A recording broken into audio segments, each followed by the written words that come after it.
Welcome to the story. Don't forget to like, subscribe, and support me. The facility was cold and sterile, its polished metal walls reflecting dim light from overhead panel.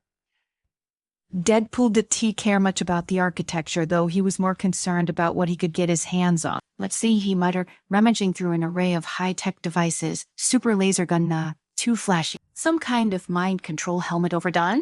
Wait, what's this little beauty? His gloved fingers hovered over a small device that looked like a cross between a pocket watch and a grenade. He grinned. Oh, I do love shiny things. Before he could decide whether to poke it, pull a pin, or eat it, a familiar voice broke the silence. Wait. Deadpool spun around, mock surprise plastered across his masked face. Oh, hey, Wanda, fancy meeting you here. Come to stop me from making terrible life decisions too late. I've already activated something. He gestured to the device in his hand, now glowing with ominous blue energy. Scarlet Witch, her red cloak billowing slightly from the draft in the room, frowned. You don't even know what that is, do you? Deadpool shrugged. Doesn't matter. I'm sure I'll be fine. I have a healing factor. Remember? Before Wanda could respond, the device in Deadpool and hand began to whir loudly. The air around them crackled with energy, and suddenly the walls of the facility seemed to bend and warp as though reality itself was being twisted out of shape. Oh, Wade, what did you do? Wanda's soft voice carried a note of genuine concern. Deadpool looked down at the device, now vibrating uncontrollably. Whoop. And then in a flash of light, everything vanished. Deadpool awoke to the sound of battle. His head throbbed, and as he sat up, he realized they were no longer in the sterile facility. Around him, smoke and debris filled the air, and in the distance, he could hear the familiar sounds of energy blasts and metal clashing against metal. Well, that's one way to travel, he muttered, pulling himself to his feet. I'd give it a 7 out of 10 lost points for the headache. Wanda stood nearby, already on her feet, her hands glowing with her signature red energy. Where are we? She asked, her eyes scanning the horizon. Deadpool surveyed the scene. They seemed to be in some kind of war zone. Skyscrapers crumbled in the distance, and above them the sky was an unsettling shade of green. It looked like Earth, but not any Earth he was familiar with. Then again, that wasn't he saying much. Do you know? But I bet it's not Disneyland. He took a step forward, only to stumble over a piece of debris. Wanda's eyes narrowed. Something's wrong here. This place, it feels off. Yeah, no kidding, Deadpool replied, pulling out his swords from their scabbards. I mean, there's that general lack of Mickey Mouse, for one. Before Wanda could respond, a shadow loomed over them. Deadpool looked up just in time to see a familiar figure descending from the sky. Oh, he muttered.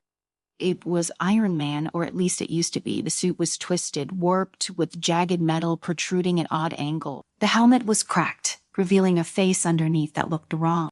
Tony Stark's skin was gray, his eyes sunken and glowing with a sickly green light. His once confident smirk was now a grotesque sneer.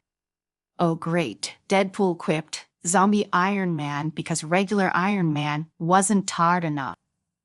Wanda stepped forward, her hands raised. We need to get out of here. Wait. Yeah, no argument there, Deadpool said, backing up as the corrupted Iron Man landed with a thud. But I am guessing Tin Man here isn't he gonna let us just walk away?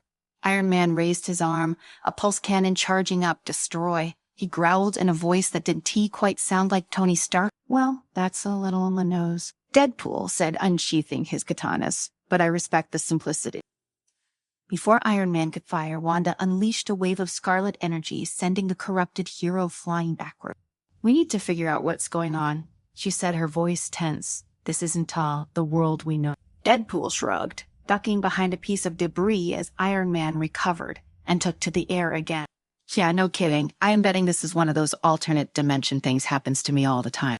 Wanda turned to him, her expression serious. We need to find a way out. This world, it's a wrong. Deadpool gave her a thumbs up, way ahead of you, witchy. But first, we gotta deal with the fact that Tin Man over there is trying to turn us into Swiss cheese. Iron Man swooped down again, but this time Deadpool was ready. He leaped into the air, twisting his body as he brought his swords down onto the suit. Sparks flew as the blades clashed against the metal, but before Deadpool could land a solid hit, Iron Man's arm swung out, sending him crashing into the ground. Oof. Deadpool groaned, his healing factor already kicking in to mend the broken bones. Gonna feel that one in the morning. Wanda wasn't too far behind, her magic crackling as she launched another attack. This time she focused on Iron Man's core, hoping to disrupt the power source that was keeping him alive, or whatever passed for alive in this twisted version of him. The suit began to malfunction, sparks flying from the chest plate as it powered down. Wanda, now would be a good time to do some of that fancy reality bending stuff, Deadpool called out, pulling himself to his feet. Wanda didn't need to be told twice. She extended her hands, her eyes glowing red as she concentrated. The air around them began to shimmer, and for a moment it felt as though the entire world was holding its breath. Then with a surge of energy, the ground beneath them cracked open, and Iron Man was swallowed by the earth, disappearing from sight. Deadpool let out a low whistle. Impressive. Remind me never to piss you off. Wanda didn't respond immediately, her gaze still fixed on the spot where Iron Man had vanished. After a moment, she turned to Deadpool, her expression grim. This isn't just an alternate version of Earth. It's corrupted. Whatever happened here, it's spreading. We need to get out before it consumes us too. Deadpool scratched his head. Yeah, that sounds bad, but how do we fix it? Do we need, like, a multiverse plumber? Wanda frowned, glancing down at the device Deadpool had accidentally activated. This thing is connected to the anomalies in each universe. If we can find the source of the corruption, we might be able to reverse it and get back home. Deadpool grinned. Oh, so it's like a video game. Beat the boss, save the world, and go home. I can work with that. Wanda gave him a sideways glance. It's not a game, Wade. These worlds are real. The people here, they're suffering. Deadpool started shrugging. Yeah, I know, but if I don't tell my jokes, I'll just cry, and no one wants to see that. Wanda softened slightly. Let's focus on finding the core of the device in this universe. It should lead us to the source of the corruption. Right, Deadpool said, dusting himself off. Lead the way, witchy, I am. Right behind you. They began their trek through the ruined city, dodging fallen debris and avoiding the occasional patrol of corrupted Avengers. Each step felt heavier than the last, as if the very air around them was growing denser, more oppressive. Finally, they reached the heart of the city, a massive, twisted version of Stark Tower, now overgrown with dark tendrils of energy that pulsed and writhed like living things. Let me guess, Deadpool said. Squinting up at the tower, that's where we need to go. Wanda nodded. Accent the epicenter of the corruption. If we can destroy whatever's silently causing it, we should be able to restore this world and maybe get one step closer to going home. Deadpool unsheathed his swords again, twirling them casually. Well then, let's go knock on the door and ask them to kindly stop ruining the multiverse.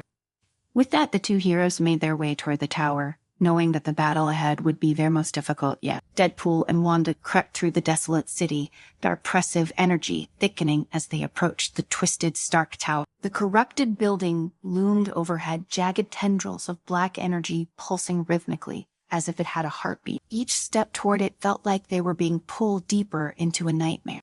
Great, more creepy tentacle things. This is turning into one of those Japanese animes, fiery Deadpool muttered, twirling his swords in his hands as they approached the entrance.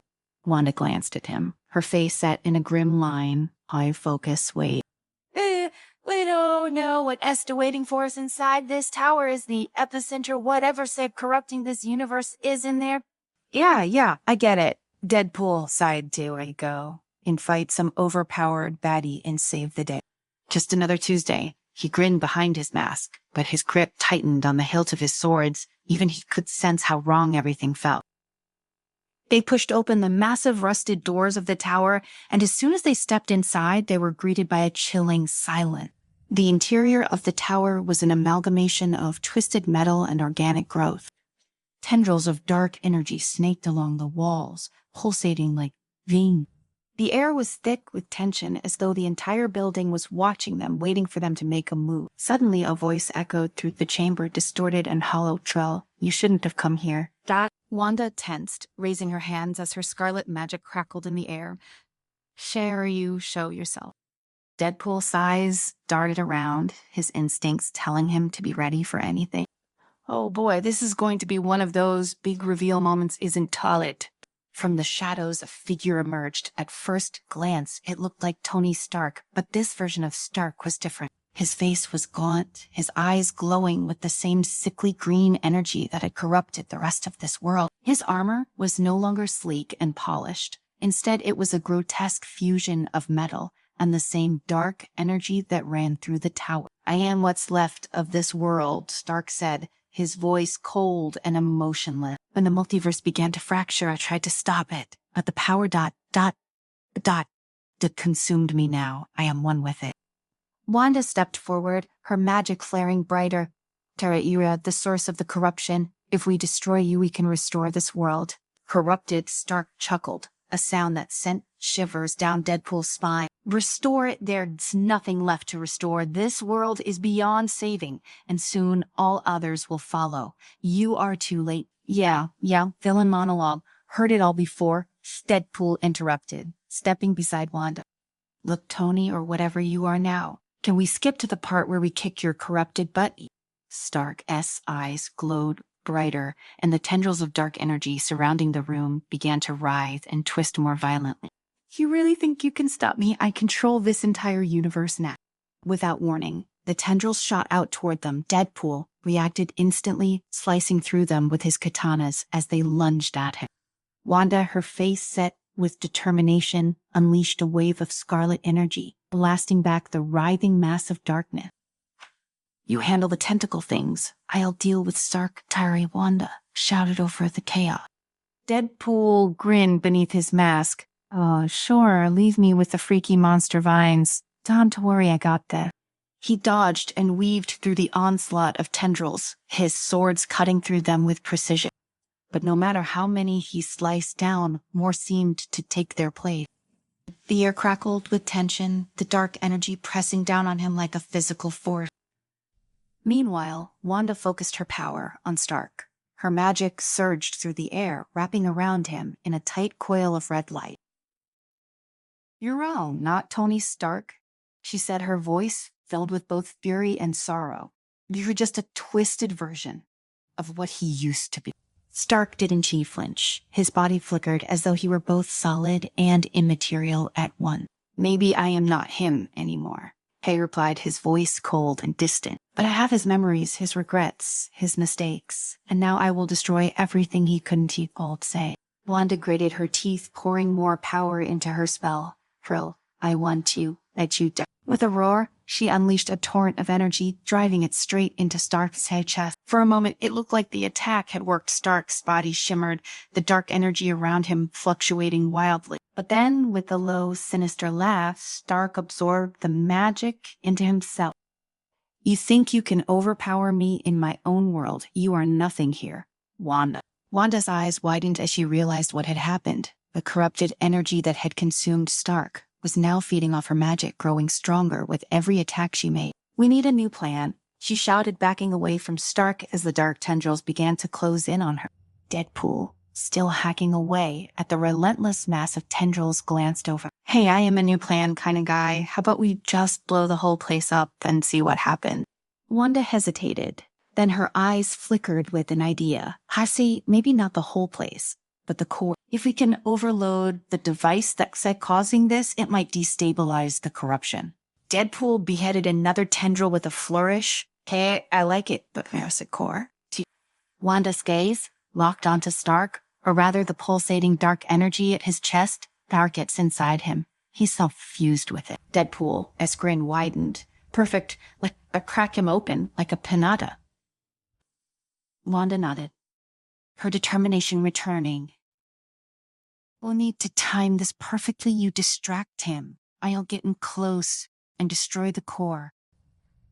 Deadpool saluted. "You got it, boss." He charged at Stark with his usual reckless abandon, leaping through the air and swinging his swords wildly. "Hey, Iron Man, bet you didn't expect to face the Chimichanga champion of the multiverse." Stark barely flinched as Deadpool's attacks bounced off his armor. "See, you're a fool. Wade Wilson, you can hurt me." Yeah. "Maybe not," Deadpool quipped, dodging a blast of energy. "Honey, but I am really annoying, and that's kind of my thing." As Deadpool kept Stark occupied, Wanda focused her energy, preparing for the final strike. She could feel the weight of the corruption pressing down on her, but she pushed it aside, focusing on the task at hand. With a sudden burst of speed, She closed the distance between herself and Stark. Her magic flared bright, and with a determined shout, she plunged her hands into the dark energy surrounding his chest. For a moment, everything seemed to freeze. The tendrils stopped moving, the air went still, and even Stark's eyes widened in surprise. Wanda's magic began to tear through the corruption, unraveling the dark energy at its core. But the corruption fought back. Stark let out a furious scream as the dark energy writhed and lashed out, trying to consume Wanda. She gritted her teeth, pouring every ounce of her strength into the attack. Deadpool watched, his swords ready but feeling helpless as the battle between Wanda and the corruption unfolded. "See, Mama T, you got this." With one final burst of magic, Wanda shattered the core. The dark energy exploded outward in a blinding flash of light, and Stark's corrupted form disintegrated into nothingness. The tower around them began to crumble, the tendrils of dark energy fading away into dust. The oppressive weight in the air lifted, and for the first time since they arrived, the city felt still. Deadpool blinked, lowering his swords. "Where did we just win?" Wanda, panting and exhausted, gave him a weak smile. "Caliph for now." The device in Deadpool's sand pocket began to hum, and before either of them could react, the familiar sensation of being pulled through time and space hit them again. With a flash, they were gone. When they reappeared, the world around them was different once again. This time, the sky was dark, filled with storm clouds, and the ground beneath their feet was cracked and barren. They had escaped the corrupted world, but this new universe was no less hostile. "Great, just what I needed," Deadpool muttered. "Our more alternate universes can't, we just catch a break." Wanda shook her head. "We're not done yet. There's still more to fix." Deadpool sighed, twirling his swords lazily. Fine, let's get this over with. But after this, I am taking a long vacation, preferably somewhere with less existential crises." Wanda gave him a tired but grateful look. "Tired, thank you. Wait." Yeah, don't get all mushy on me," Deadpool replied, waving her off. "Fair, let's see, just find the next big bad and get home." Together, they set off into the stormy landscape, knowing that their journey through the multiverse was far from over. Welcome to the story. Don't forget to like, subscribe, and support me. Wanda Maximoff stood at the edge of a crumbling rooftop, eyes closed as the world below moved in blurred motion. The energy around her hands swirled, faint red tendrils of chaos magic curling and unspooling like threads tugged from the very fabric of reality. She took a breath, focusing, feeling the pulse of the city beneath her. A heartbeat, a hum of countless lives moving in their individual rhythm. "Control," she whispered to herself, eyes still closed. "I am in control." But the truth was, chaos magic didn't care much for control. It was wild, unbridled, and the more she tried to contain it, the more it threatened to slip through her grasp like sand through her fingers. With a sudden surge of energy, she thrust her hands outward. The red magic exploded from her fingertips, a ripple that seemed to momentarily still the air. For a second, everything was in balance, and Wanda allowed herself a small smile. Then she felt it, the pushback, the chaos she tried so hard to harness turned on her like an untamed beast. Her smile faltered as the energy grew hotter, fiercer, spiraling out beyond her control. It lashed outward, wild and untethered, reaching further than she intended. No, she muttered, trying to pull the magic back. But it was too late. Somewhere on the other side of the city, a flash of red light rippled through the streets, unseen by most, unnoticed, except by one particular mercenary on a rather routine job. Deadpool, Wade Wilson, to his mother, was in the middle of a fight.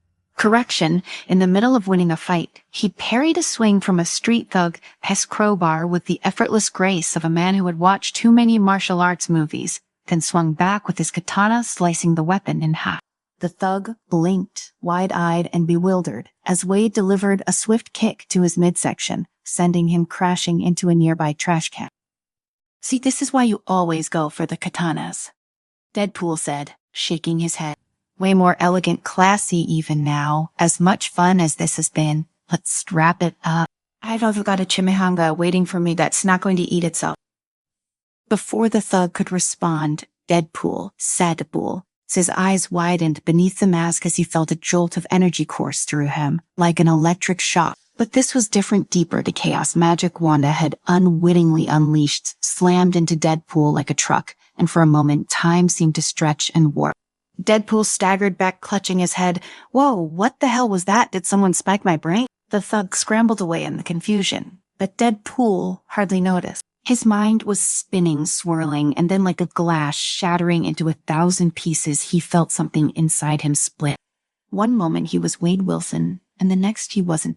The cityscape around him blurred, and in his head, voices, different versions of his own voice, rose like a cacophony. His thoughts fractured, his psyche splintered, and suddenly he was no longer one Deadpool. He was many. In the center of the city, Wanda's heart raced as she scanned the skyline, her mind whirling with panic. She had felt the magic break free from her control, felt it ripple out into the world untamed and dangerous, and she knew deep down something had gone wrong. The sound of distant sirens caught her attention, but it wasn't torn until she saw the flash of red and black, moving with erratic speed through the streets below that her stomach sank. Deadpool, she whispered, her eyes narrowing. He was out there wreaking havoc. She took a deep breath and leaped from the rooftop, her magic catching her mid-fall and carrying her in a graceful arc through the air. She landed softly in an alley, her boots barely making a sound on the pavement. The city was buzzing with chaos, and she knew exactly where it was coming from. Wanda moved quickly, weaving through the crowded streets as the sound of crashes, screams, and gunfire grew louder. It didn't take long before she found him, or rather that, in the middle of the street, surrounded by overturned cars and panicked civilians, stood multiple versions of Deadpool, each one acting in a wildly different manner. One Deadpool, larger and more muscular than the others, was smashing a car window with his bare hands, laughing maniacally. Another Deadpool stood nearby, dramatically weeping into his hands, completely oblivious to the chaos around him. The third was dressed like a superhero with a makeshift cape, leaping from one car to another, striking exaggerated poses. Wanda blinked, unsure of what she was seeing. Oh, great, as if one Deadpool wasn't tight enough, she muttered. She stepped forward, cautiously, her eyes flicking between the various versions of him. It was clear what had happened. Her magic had splintered his already fragile mind, dividing him into multiple personalities. And now, each one of them was running wild. Before she could react, the large, angry Deadpool spotted her and let out a guttural roar. You, he bellowed, pointing a finger at her. This is all your fault. Wanda barely had time to raise her hand in defense before the hulking Deadpool charged at her, fists swinging wildly. She conjured a shield of red energy just in time to block the blow, but the impact sent her stumbling backward. The force of his attack was surprising, even for Deadpool. This version was stronger, more aggressive. Wanda gritted her teeth, focusing as she pushed back with her magic. She needed to contain the situation before things spiraled even further out of control. Deadpool, stop! She called out, but it was clear this version wasn't interested in listening. As the larger Deadpool continued his assault, the superhero Deadpool somersaulted into view, landing with a flourish beside Wanda. Fear not, citizen. I, Deadpool, shall save you from this menace. Wanda shot him a bewildered look. You are the menace. But superhero Deadpool was already too busy engaging the angry version of himself, launching into a series of overly dramatic punches and kicks. The two Deadpools clashed, each one determined to outdo the other in sheer absurdity. Meanwhile, the weeping Deadpool continued to sob uncontrollably in the corner, muttering about the meaninglessness of life. Wanda felt a headache coming on. This was worse than she'd have thought. If she didn't find a way to reverse the spell and reunite Deadpool's fractured psyche, the entire city would be destroyed in a matter of hours. Taking a deep breath, she focused her magic once more. There was only one solution: she would have to enter Deadpool's mind and fix this from within. Wanda Maximoff had seen some strange things in her life, but the inside of Deadpool's mind was something else entirely. The moment she cast the spell to enter his psyche, the world around her shifted. Colors warped and twisted, buildings stretched and contorted, and the very air seemed to pulse with chaotic energy. She stood in what could only be described as a surreal landscape, a place where nothing made sense and everything was constantly changing. In the distance, she could see the different versions of Deadpool ruling over their respective domains, each one a reflection of the fractured pieces of his personality. This was going to be a long night. The angry Deadpool's domain was a battlefield, a war-torn wasteland filled with explosions and destruction. Wanda made her way through the wreckage, her magic at the ready. She knew that in order to reunite Deadpool's mind, she would have to confront each version of him and find a way to bring them together. As she stepped into the heart of the battlefield, angry Deadpool appeared, towering over her like a force of nature. His eyes glowed with rage, and his fists were clenched tightly. "You think you can control me?" he roared, his voice shaking the ground beneath them. Wanda didn't flinch. "I am not here to control you. I am here to help." But angry Deadpool wasn't interested in help. He charged at her with all the fury of a wild animal, and Wanda barely had time to react. With a flick of her wrist, she conjured a barrier of red energy blocking his attack. But angry Deadpool was relentless, pounding against the barrier with all his strength. "You're not real," Wanda said calmly, her voice steady. "You read just a part of Deadpool, a part of his anger, his fear." The words seemed to strike a chord. Angry Deadpool hesitated, his fists lowering slightly. But the rage was still there, simmering beneath the surface. "I know what it's like," Wanda continued, her voice softening. "To feel out of control, to let anger consume you. But this isn't true. You read more than this." For a moment, angry Deadpool seemed to falter, his eyes softened, and the rage that had consumed him began to dissipate. Wanda seized the opportunity, reaching out with her magic. With a gentle touch, she began to weave the fractured pieces of his mind back together, slowly pulling angry Deadpool back into the whole. Wanda could feel the tension ease as angry Deadpool began to dissolve, his towering figure shrinking until it faded into a red mist. The battlefield around her flickered, momentarily stabilizing, but she knew there was still much more work to be done. The war-torn landscape gave way to a bleak and empty grayness depressed Deadpool's domain. Here, everything was drenched in muted, lifeless tones. The sky above was a dull, oppressive gray, and the ground beneath her feet felt cold and lifeless. Off in the distance, sitting on a decrepit bench, Wanda saw a depressed Deadpool, hunched over, his face buried in his hand. She approached slowly, her footsteps making no sound on the barren ground. He didn't look up as she stopped beside him, merely muttering to himself, "Tife, what's the point? None of it matters anyway." Wanda sat down next to him, letting the silence stretch between them for a few moments before speaking. "You're wrong. It does matter." Depressed Deadpool lifted his head slightly, his eyes hollow and dull beneath his mask. "Does it, though? Look around. This place, this wasteland, that's what life is, isn't it? Just one big joke that no one's laughing at." Wanda sighed softly, recognizing the depth of his despair. She knew what it felt like to fall into that pit, to feel like nothing was worth the fight. But she also knew that Deadpool, despite his constant sarcasm and dark humor, had always found a reason to keep going. This version of him, this piece of his fractured mind, was simply his doubts magnified. "You've always found a reason to keep going, no matter how bad things get." "Dear," Wanda said, her voice steady. "That's why you can't give up now. This isn't who you are. This is just one part of you. And even when things seem hopeless, you always find a way to push through it and to come back." Depressed Deadpool didn't answer at first, his eyes fixed on the gray horizon. But slowly, Wanda saw something flicker behind them, just a glimmer of recognition, a faint spark of the irrepressible Wade Wilson she knew was buried beneath the gloom. She placed her hand gently on his shoulder, her magic stirring again, threading through the cracks in his broken mind. The air around them shimmered as the cold grayness started to fade, replaced by a warmer, softer glow. Depressed, Deadpool's form blurred, and soon he too dissolved into the mist, his despair easing away. Wanda stood up as the world around her shifted again this time. The landscape transformed into something entirely different, a vibrant, exaggerated version of reality. Bright, flashy colors assaulted her senses, and she found herself standing in the middle of a cartoonishly idealized city. Everything was polished and exaggerated, like she had stepped into a comic book. Heroic Deadpool was easy to spot. He stood proudly atop a building, hands on his hips, his makeshift cape flapping dramatically in the wind. His pose was overly theatrical, a parody of every superhero he'd ever idolized. As he declared, spotting Wanda below, "Fear not, citizen, for I, the ever-vigilant Deadpool, shall save you from the evil that lurks in the shadow." Wanda raised an eyebrow, watching as heroic Deadpool leaped down from the building, landing with a flourish in front of her. He pointed at her, striking another exaggerated pose. "You're the one who caused all this, aren't you? But don't you worry, I shall vanquish the chaos and restore order." Deadpool, Wanda started, But heroic Deadpool was already charging at her, throwing wild, over-the-top punches. Wanda sidestepped easily, watching him flail about like a child playing pretend. "This isn't he, the real you," she said, blocking one of his dramatic swings. "You don't need to pretend to be something you're not. You don't need to play the hero you already are." Heroic Deadpool stumbled to a halt, his fist still raised in the air. "Wait, what?"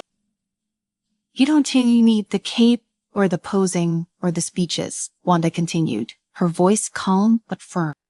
"You save people in your own way. You do what needs to be done, even if it's messy, even if no one gives you credit for it. That's also what makes you a hero Deadpool. You don't need to prove it to anyone." Heroic Deadpool blinked, his cape fluttering in the breeze, Well, when you put it that way. He lowered his fists, the ridiculousness of his previous stance fading as he stood a little straighter. Wanda could see the realization dawn on him, the understanding that being a hero wasn't true about the theatric. Slowly, the oversaturated colors of the cartoonish world began to dim, the exaggerated lines of the buildings and streets softening until they became normal once more. With a flick of her wrist, Wanda reached out with her magic, drawing heroic Deadpool back into the hole. As he dissolved into the familiar mist, she braced herself for the next and final part of the journey. The scene changed again, and this time, Wanda found herself standing before a towering, whimsical castle that looked like it had been plucked straight out of a fairy tale. Oh, I clung to the stone walls, and the air was thick with the scent of roses. The sky above was a soft pink, and everything seemed bathed in a warm, romantic glow. At the entrance to the castle stood romantic Deadpool, dressed in medieval knight's armor, complete with a plumed helmet and a longsword strapped to his side. He grinned at her as she approached, giving her a deep, exaggerated bow. "My lady," he said in a voice that was far too smooth for Deadpool, "I have awaited your arrival. Are you here to be swept off your feet by my charm, my wit, my undeniable handsomeness?" Wanda couldn't help but roll her eyes. "I'm here to fix this mess, Deadpool, not to get caught up in one of your fantasies." Romantic Deadpool placed a hand over his heart, feigning deep offense. "Alas, I am but a humble knight in search of true love, and you, dear Scarlet Witch, are the key to my heart." Wanda gave him a flat look. "You're not serious, are you?" Romantic Deadpool dropped the act for a second, smirking beneath his helmet. "Tear? You worth a shot?" Wanda crossed her arms. "Look, I get it. You want connection. You want love. But you don't need to play the role of some fairy tale knight to get that. You don't need to hide behind this persona. You read already enough as you are." Romantic Deadpool paused, the dramatic flair fading from his posture. His hand slowly lowered from his heart, and the exaggerated gleam in his eyes softened. I don't want to be alone," he admitted, his voice quieter now, more genuine. "It's stupid, but sometimes I wonder if anyone really gets me." Wanda's expression softened as she stepped closer. "You're not alone, Wade. You don't have to pretend to be someone else to be loved. The people who care about you, they see the real you even through all the chaos, and that's enough." Romantic Deadpool stared at her for a long moment, then sighed. Okay, you got me. This whole knight in shining armor bit was starting to chafe anyway." Wanda reached out once more, her magic weaving through the air as romantic Deadpool, Seth's form, began to dissolve, his castle fading into the mist. She drew him back into the whole, feeling the last pieces of Deadpool as fractured psyche finally come together. As the world around her blurred and shifted, Wanda felt herself being pulled back into reality. When she opened her eyes, she was standing in the middle of the city again, surrounded by the wreckage that had been caused by Deadpool's various personality. In front of her stood Wade Wilson whole again, his mind no longer splintered. He blinked a few times, looking around at the destruction, then down at himself. "Wow," he said, rubbing the back of his neck. "That was something." Wanda let out a breath. She hadn't realized she'd been holding you. "Read back, all of you." Deadpool grinned beneath his mask, his usual irreverence returning. "Well, I couldn't leave you hanging, could I? Besides, what's a Deadpool without a little chaos now and then?" Wanda gave him a wry smile. "Let's try to keep the chaos to a minimum next time." Deadpool shrugs. "No promises." Wanda shook her head, but there was a small smile on her lips. "Take care of yourself, Wade." As she turned to leave, Deadpool called after her, "Hey, Scarlet, next time, how about you let me split your mind? We'll see how you like it." Wanda couldn't help but chuckle as she walked away. She knew there was still so much to learn about controlling her chaos magic, and so much more to master. But for now, at least the city was safe, and Deadpool, well, he was as whole as he was ever going to be. Welcome to the story. Don't forget to like, subscribe, and support me. The night was unusually quiet, even for someone like Wanda Maximoff, whose life had long since taken a turn into the strange and unpredictable. The hum of her magic simmered beneath her skin, always present, always reminding her that chaos could erupt at any moment. But tonight, it was different. The energy was off. She could feel the crackle in the air, an almost imperceptible shift in reality itself. Wanda stood on the balcony of her modest apartment, staring into the night sky, eyes narrowed as she scanned for the source of the disturbance. It wasn't just the usual turbulence in the world that came with being one of its most powerful beings. No, this was different, darker, more insidious. Her fingers twitched, the red tendrils of her chaos, magic curling around her hands, as if responding to an invisible pull. Suddenly, the sky rippled, not a physical ripple, like a stone tossed into a pond, but a shimmer, as if the very fabric of reality had been disturbed. Wanda's breath hitched. She'd seen this before, only in rare, extreme moments when dimensions were crossed, when worlds collided, but this was larger than anything she had ever felt. Before she could act, a tear in the sky split open, jagged and unnatural. From within, a cold, otherworldly wind howled through the tear, carrying with it an aura that made Wanda's skin crawl. And then they appeared, figures cloaked in shadow, their forms shifting and warping as they stepped into her world. Dimensional invaders. Her eyes flashed with crimson as she prepared for battle, magic surging through her veins. But even as she drew on her power, she felt a tug deep within her. Something was wrong. These invaders weren't just after Earth or its people. They wanted her, specifically her magic. Before Wanda could launch an attack, a figure unbelievably out of place burst onto the scene, loud and brash, sword in hand. Well, what do we have here? Deadpool's voice rang out casual and mocking as he twirled his sword with the precision of someone who had done this 1,000 times before. Did somebody call for a professional? He was clearly talking to no one in particular. Wanda sighed, recognizing the familiar red and black clad mercenary, though she hadn't expected him to appear least of all now. Deadpool, or Wade Wilson, as he was also known, not that anyone cared to call him that, waltzed toward the invaders with the swagger that suggested he didn't truly have a care in the world. Look, guys, I was just out for a chimichanga run, but since you rather rudely interrupted my dinner plans, he whipped out his twin katanas and slashed through the nearest creature with a single stroke. I guess I'll settle for some ass kicking instead. Wanda didn't have time to process how Deadpool had gotten involved, but she knew one thing for certain: these invaders were here for her and she couldn't let them succeed. With a flick of her wrist, red magic erupted from her hands, slamming into the invaders with enough force to send them flying. She needed to focus. She could deal with Deadpool's antics later. As the invaders regrouped, they seemed to shimmer and shift, adjusting to the magic in the air. Wanda could feel the way they reacted to her power, like predators honing in on their prey. Deadpool, ever the chaos agent, leaped in front of her, blocking another wave of invaders with his body. Hey, Red, he called back over his shoulder. These guys don't look too friendly. Care to fill me in on what the hell is going on? Wanda's eyes never left the invaders as she replied, her voice tight. They rest from another dimension, and they rehere for my magic. Deadpool let out a low whistle. Boo, magic thieves. I hate those. They were like pickpockets, but worse. He grinned beneath his mask, lunging forward to slice through another foe. No worries, though. I've got your back. I will handle the ugly ones. You handle whatever it is you do. Despite herself, Wanda couldn't help but be slightly amused. Even in the face of a multidimensional invasion, Deadpool was Deadpool. Unpredictable, reckless, but somehow always managing to be in the right place at the right time. The battle intensified. Wanda's magic crackled in the air, brilliant red streaks of energy weaving between the invaders and sending them scattering. But for everyone they took down, more seemed to spill through the dimensional tier. The portal was growing, widening by the second, and with it the pull on her magic became more intense. Wanda could feel it, an insidious force reaching out from the other side, drawing on her power.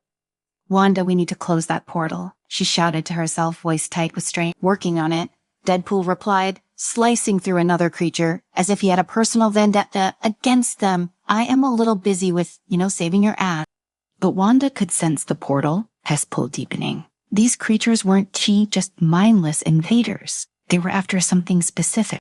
They were after her chaos magic, And whoever was orchestrating this attack wasn't he just some low-level dimensional being. No, this was something far bigger, far more dangerous. In a moment of clarity, Wanda realized what she had to do. She reached out with her magic, pulling at the edges of the portal, trying to force it closed. But as soon as she touched the rift, she felt a presence on the other side. A mind ancient and vast, filled with malice. It was the dimensional overlord, and he wasn't just after her power. He wanted to use it to collapse the barriers between dimensions to merge them into one chaotic realm where he would reign supreme. She recoiled, her magic sparking uncontrollably as the force of the overlord's sad presence pressed down on her. Deadpool. She called out, panic creeping into her voice for the first time. We need to go now. Without hesitation, Deadpool was at her side, grabbing her arm. Lead the way. Red, I am not exactly a fan of whatever the hell that thing is.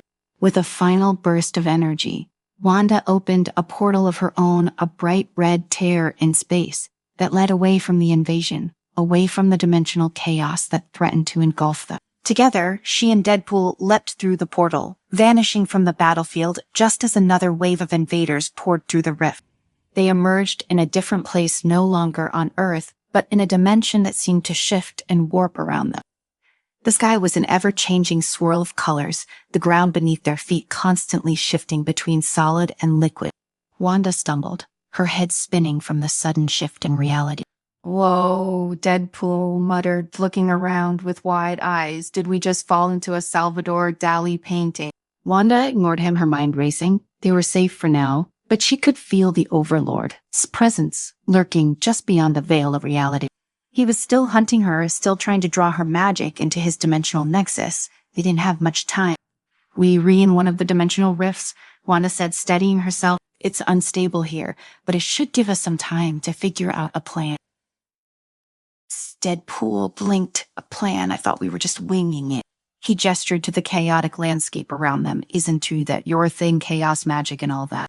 Wanda shot him a look. This isn't a game, Wade. The Overlord wants to merge all dimensions into one. If he gets control of my magic, he'll be able to collapse reality itself. Deadpool stared at her for a moment, then shrugged. Sounds like a bad day for everyone.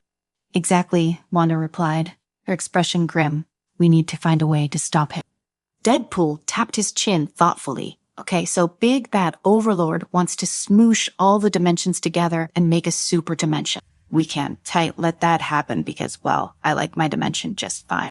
He glanced at Wanda. Any ideas on how we stop a guy who can bend reality? Wanda hesitated. She had a few ideas, but none of them were without risk. The Overlord was powerful, more powerful than anything she had ever faced.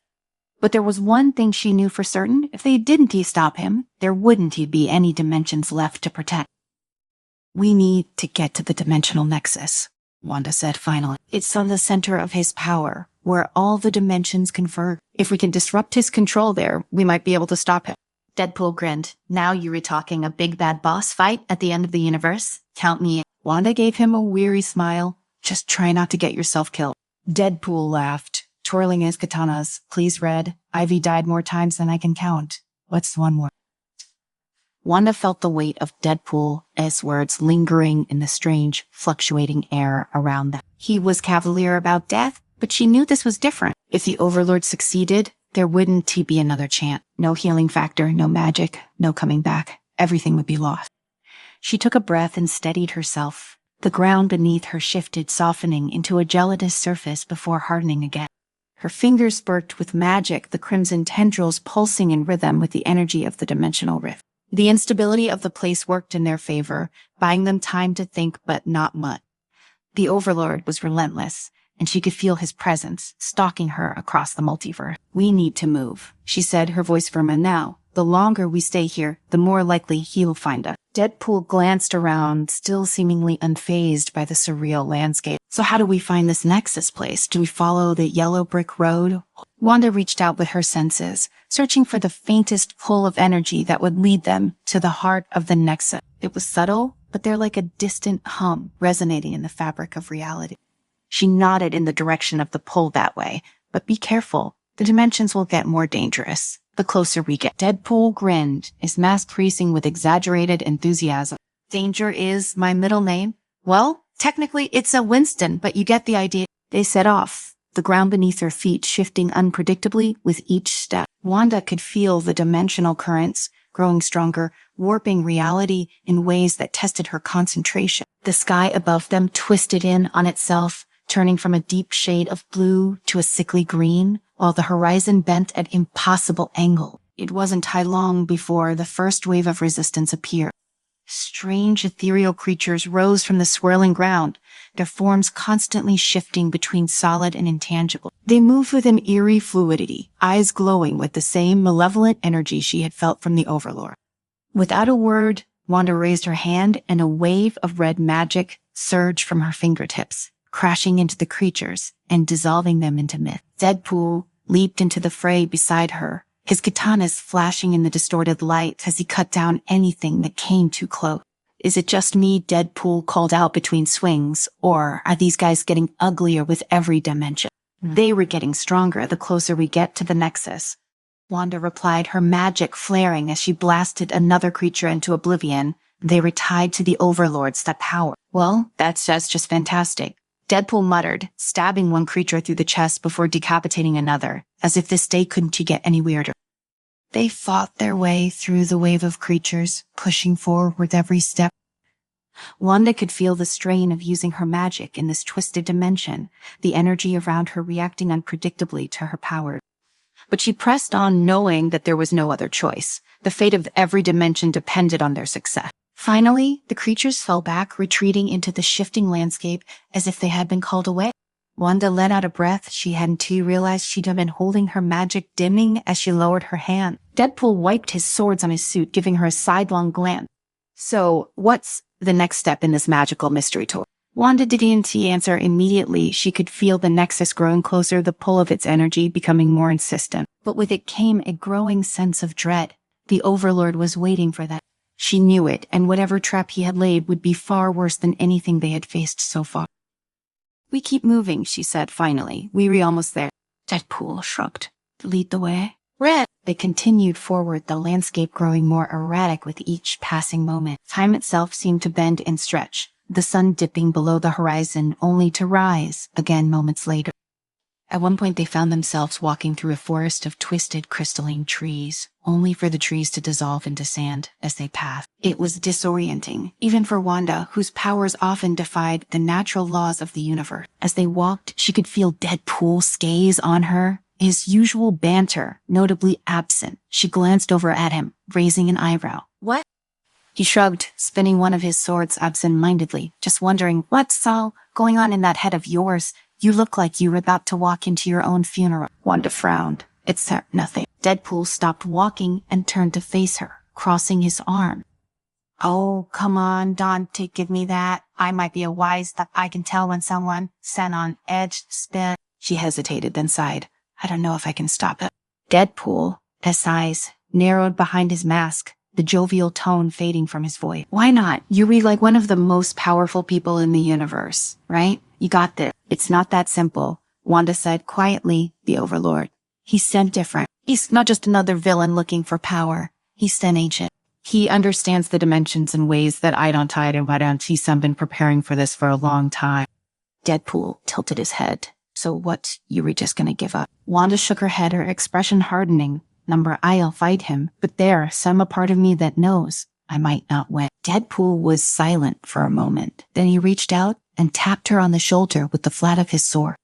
Hey, listen, I've been around for a while and I've seen my fair share of apocalyptic bad guys. And you know what? They all have one thing in common. What's that? They underestimate people like us. Wanda gave him a questioning look. People like us. Yeah, Deadpool said with a grin. The ones who don't play by the rule. The ones who don't give a crap about how things are supposed to go. We make our own rules, and that's why we're gonna kick this Overlord. Say. Wanda couldn't tell but smile, a small spark of hope flickering to life inside her. Deadpool was reckless, annoying, and often infuriating, but he was right about one thing. They didn't play by the rules. And maybe, just maybe, that would be enough. Before she could respond, the ground beneath them trembled, and the air crackled with energy. Wanda's head snapped up, her eyes widening as she felt the surge of power washing over them. The Nexus was closer than she had anticipated. We are here, she said, her voice tense. The Nexus. Deadpool looked around, his swords at the ready. Well, where is it? I don't you see any giant glowing X marks the spot? Wanda didn't answer. She could feel it, the pull of the Overlord's power growing stronger with every passing second. The dimensional nexus wasn't a place, it was a convergence of realities, a point where all dimensions met and overlapped. And it was here, just beyond the veil of their current reality. She raised her hands, her magic flaring to life, as she reached out with her mind searching for the breach that would lead them to the nexus. The air shimmered in response, rippling like water as the fabric of reality began to unravel before them. And then the tear appeared, a jagged rift in the air, pulsing with an unnatural light. On the other side, Wanda could see the swirling chaos of the dimensional nexus, a place where time, space, and reality itself had no meaning. It was beautiful and terrifying all at once. Deadpool whistled. Well, that's not ominous at all. Wanda took a deep breath, steeling herself for what was to come. This is it. Once we cross through, there's no turning back. Deadpool shrugged. Never was one for turning back anyway. He gave her a grin. Let's go kick some dimensional overlord ass. With that, he stepped through the rift, disappearing into the swirling chaos beyond. Wanda hesitated for only a moment before following him, the pull of the nexus drawing her in like a magnet. As soon as she stepped through, she was hit with a wave of disorientation. The nexus was unlike anything she had ever experienced, a place where reality twisted and warped in ways that defied comprehension. The ground beneath her feet shifted constantly, and the sky above was a kaleidoscope of colors, ever-changing and impossible to focus on. In the center of it all stood the Overlord. He was a towering figure, his form constantly shifting between dimensions, making it difficult to focus on him. His eyes glowed with a malevolent light, and the air around him crackled with energy. You are too late, Scarlet Witch. The Overlord's sad voice echoed through the nexus, deep and resonant, as if coming from every direction at once. The convergence is already underway soon. All dimensions will be one, and I will be their master. Wanda's heart raced, but she didn't back down. She raised her hands, her magic swirling around her in a protective barrier. I want to let you destroy everything. The Overlord laughed, the sound chilling and human. You cannot stop what has already begun. Your magic is but a drop in the ocean of chaos. Deadpool, standing beside Wanda, with his katanas drawn, tilted his head. Okay, first off, way to be a cliche, dude. Second, you haven't true met us yet. The Overlord's gaze shifted to Deadpool, his expression unreadable. You are nothing, a speck of dust in the grand scheme of the multiverse. Deadpool grinned, a speck that's not about to get up in your business. Before the Overlord could respond, Deadpool charged forward, leaping through the air with a battle cry that was equal parts heroic and ridiculous. Wanda followed, her magic flaring as she prepared for the final battle. This was it. The fate of every dimension hung in the balance, and there was no room for failure. Welcome to the story. Don't forget to like, subscribe, and support me. The bullet ripped through Deadpool's shoulder, sending a spray of blood into the air. He didn't flinch, didn't wince, just kept moving forward with his usual bravado, ignoring the torrent of destruction being thrown his way. A few more shots landed, tearing into his chest and side. No big deal. His healing factor would take care of it, as always. Behind him, the AI soldiers continued their relentless assault, their laser-like precision aiming to take him down. But Deadpool didn't care. He was Wade Wilson, the Merce with a mouth, and he had a mission to complete. Come on, fellas, can't you aim for something that actually hurts? He called out, spinning his swords in a flashy display. I am starting to think you guys are programmed to miss on purpose. He jumped into the fray, slicing through the first soldier with ease. Sparks flew as metal limbs hit the ground, and Deadpool's laugh echoed through the chaos. These AI soldiers were no match for him. Until they were. A sudden wave of energy surged through the battlefield, stopping Deadpool in his tracks. He looked around, confused, his instincts flaring up as something shifted in the air. It wasn't the usual kind of danger he faced. A different kind of power had just entered the scene. Then he saw her, Wanda Maximoff, Scarlet Witch. Wanda, what a pleasant surprise, Deadpool called out with a grin. Here to join the party. I saved you a few bots to destroy. They're not much, but they make a great stress reliever. Wanda ignored his banter, her hands glowing with red energy as she floated down toward him. Her expression was tense, focused, like she was fighting off something far more dangerous than Deadpool's humor. We need to stop them. Wade, these AIs are more than just soldiers. They reconnected to something bigger, Wanda warned. Her voice steady, despite the chaos around that. Bigger, huh? How much bigger are we talking? Like world domination bigger? Or, oh crap, I need to find a new taco truck bigger?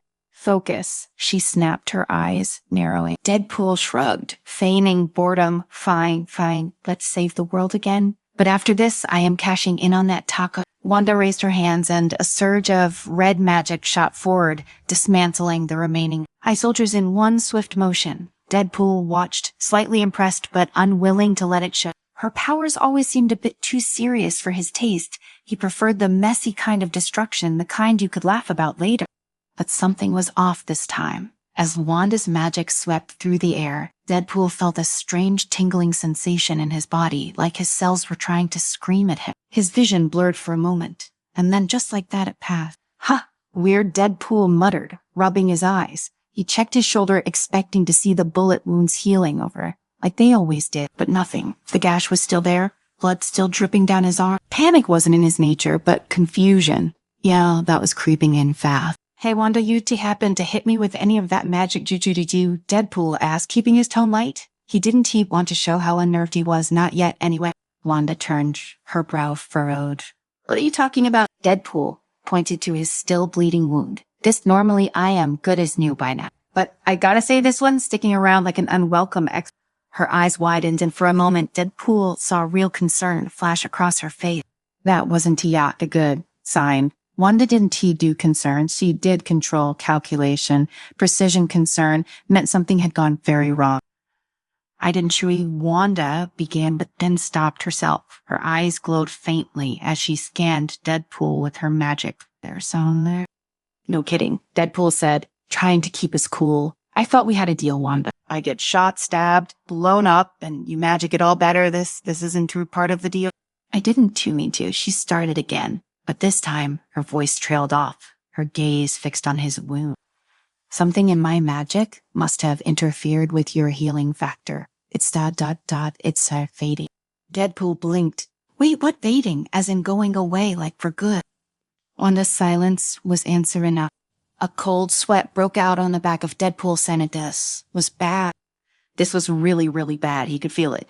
Now the slow ebb of his power, like his body was a leaky boat and all the water was slowly draining out. Okay, no big deal," Deadpool said, talking more to himself than to Wanda.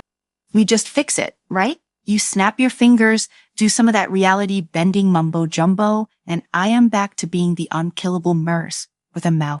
Wanda shook her head. "It's not that simple. My magic, when it alters reality, it's not always something I can just revert. This might take time. I'll have to figure out how it happened first." "How much time?" Deadpool asked, forcing a grin that felt a little too tight. Wanda hesitated. "I don't." There was a long pause. Deadpool looked down at his wound, still bleeding sluggishly. For the first time in a long time, he felt something close to fear creeping up his spine. "Let me get this straight," Deadpool said, his voice deceptively casual. "You were saying I might actually die." Wanda met his gaze, her expression serious. "If we can find a way to reverse it." "Yeah. You have about 48 hours before your body gives out completely." 48 hours. 2 days. Deadpool couldn't or even process the idea. He'd been living for so long with the certainty that he'd die, that no matter how bad things got, his body would always stitch itself back together. Now that safety net was gone, and he was free falling into a world where death was real. "Well, but," Deadpool said after a long beat, clapping his hands together. "Guess we better get cracking then. I am not planning on checking out just yet. Got too many chimichangas left to eat." Wanda nodded, but there was still worry in her eyes. "I'll do everything I can to fix this." "I know you will, witchy poo," Deadpool replied, his usual smirk returning.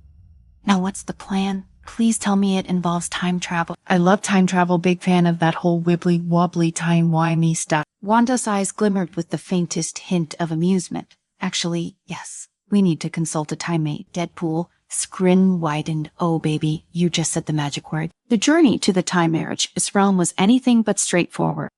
Deadpool had expected some kind of magical portal to whisk him away in a swirl of glittering light. Instead, he and Wanda found themselves trudging through a desolate wasteland, the sky a constant swirl of dark clouds, and the ground littered with jagged rocks and shattered remnants of forgotten civilization. Remind me again why all magical realms have to look like something out of a death metal album cover, Deadpool muttered, sidestepping a particularly large boulder. Wanda, walking beside him, was focused. This isn't just any magical realm. The Time Mage lives in a place where time and reality bleed together. It's as unstable. Unstable like my last relationship, or unstable like, oops, we just stepped on a butterfly and now dinosaurs are ruling the earth. Both great. Sounds like my kind of place.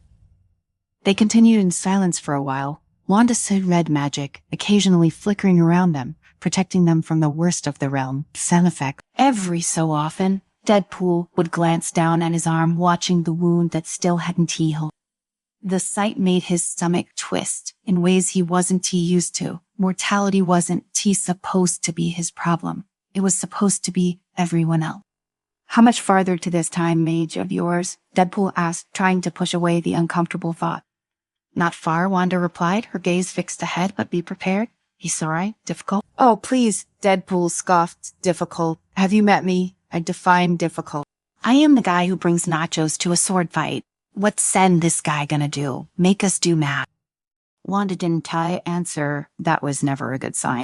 As they crested a ridge, Deadpool's eyes widened. Below them lay a sprawling city of clocks and gears, massive timepieces floating in midair, their hands spinning at impossible speed. The entire place was suspended in a shimmering bubble of energy, the boundaries of which seemed to pulse with every tick and tock of the clock. Okay, I take it back, Deadpool said, genuinely impressed. That's pretty cool. Wanda led the way down into the city, her magic guiding them through the shifting streets, where time seemed to loop and twist. Deadpool watched as people flickered in and out of existence, walking backward through moments only to suddenly fast forward again. It was dizzying. Finally, they arrived at a massive spiraling tower in the center of the city, the Time Mage Sanctuary.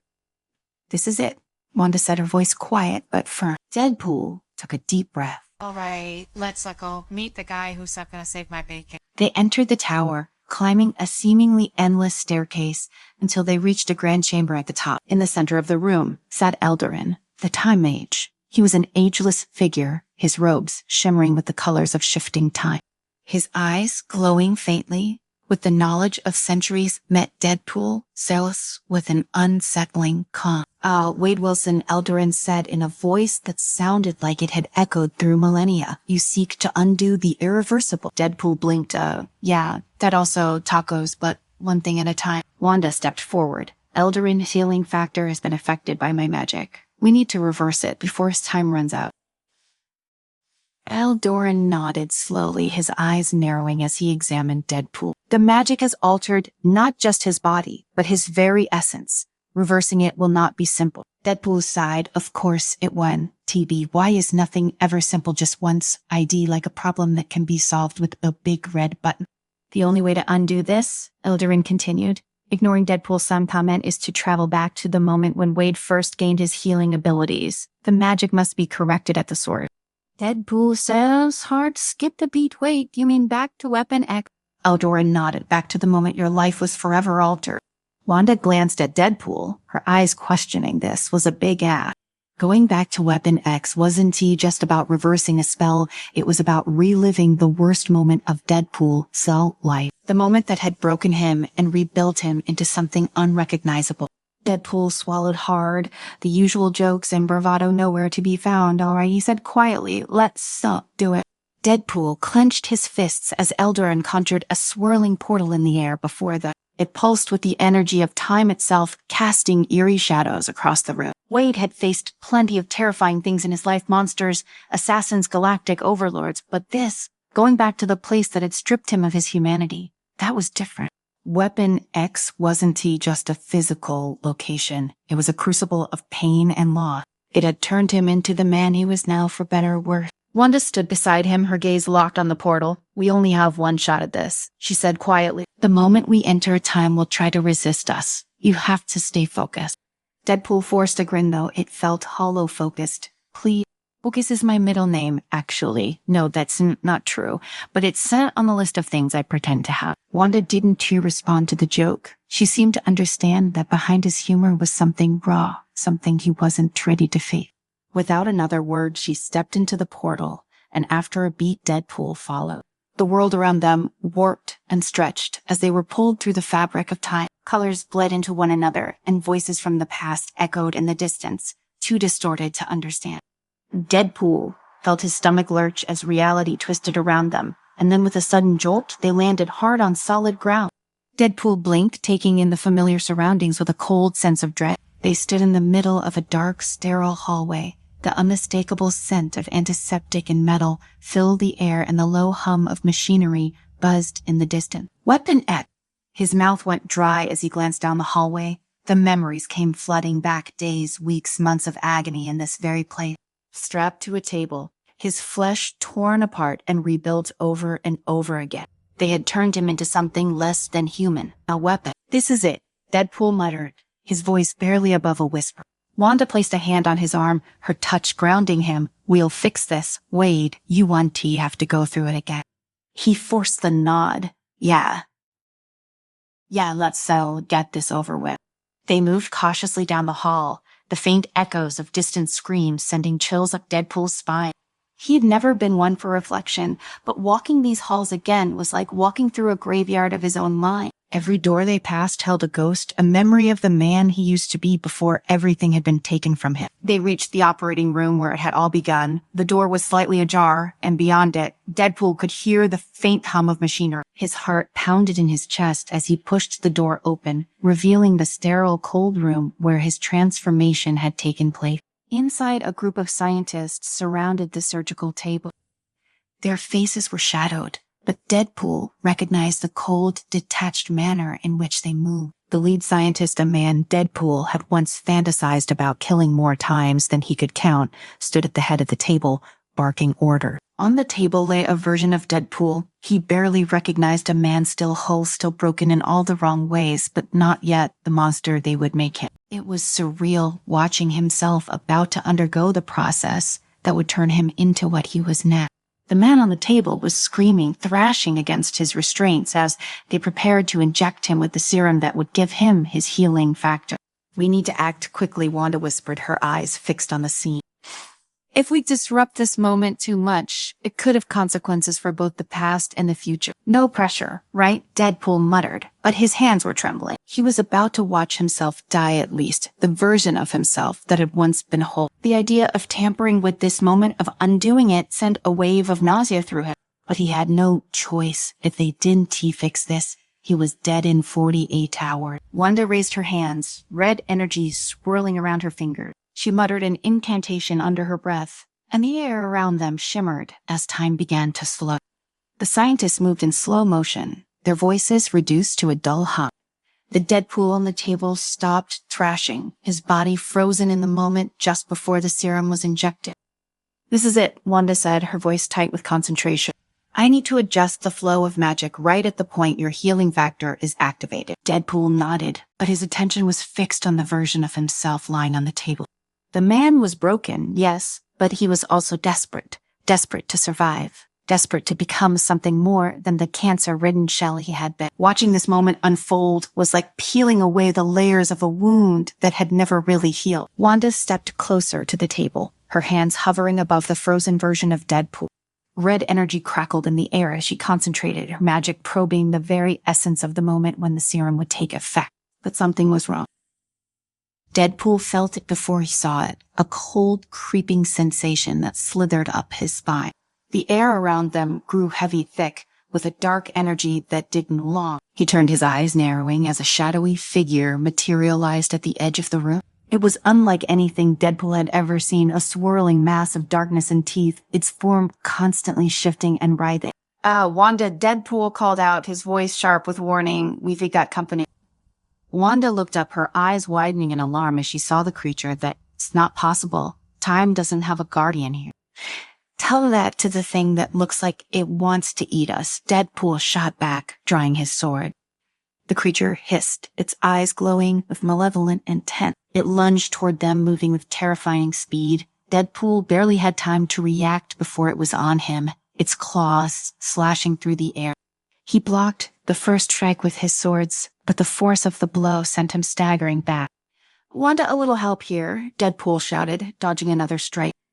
Wanda raised her hands, sending a bolt of red energy toward the creature. The magic hit it square in the chest, but instead of disintegrating, the creature absorbed the energy, growing larger and more menacing with each passing second. "It's fitting off my magic," Wanda said, her voice tight with frustration. "Great, that's just great." Deadpool gritted his teeth as he slashed at the creature, but every strike seemed to pass through it like it was made of smoke. "So what's Cyclam?" Wanda's eyes darted to the frozen version of Deadpool on the table. "I need more time. Keep it busy." "Oh sure, no problem.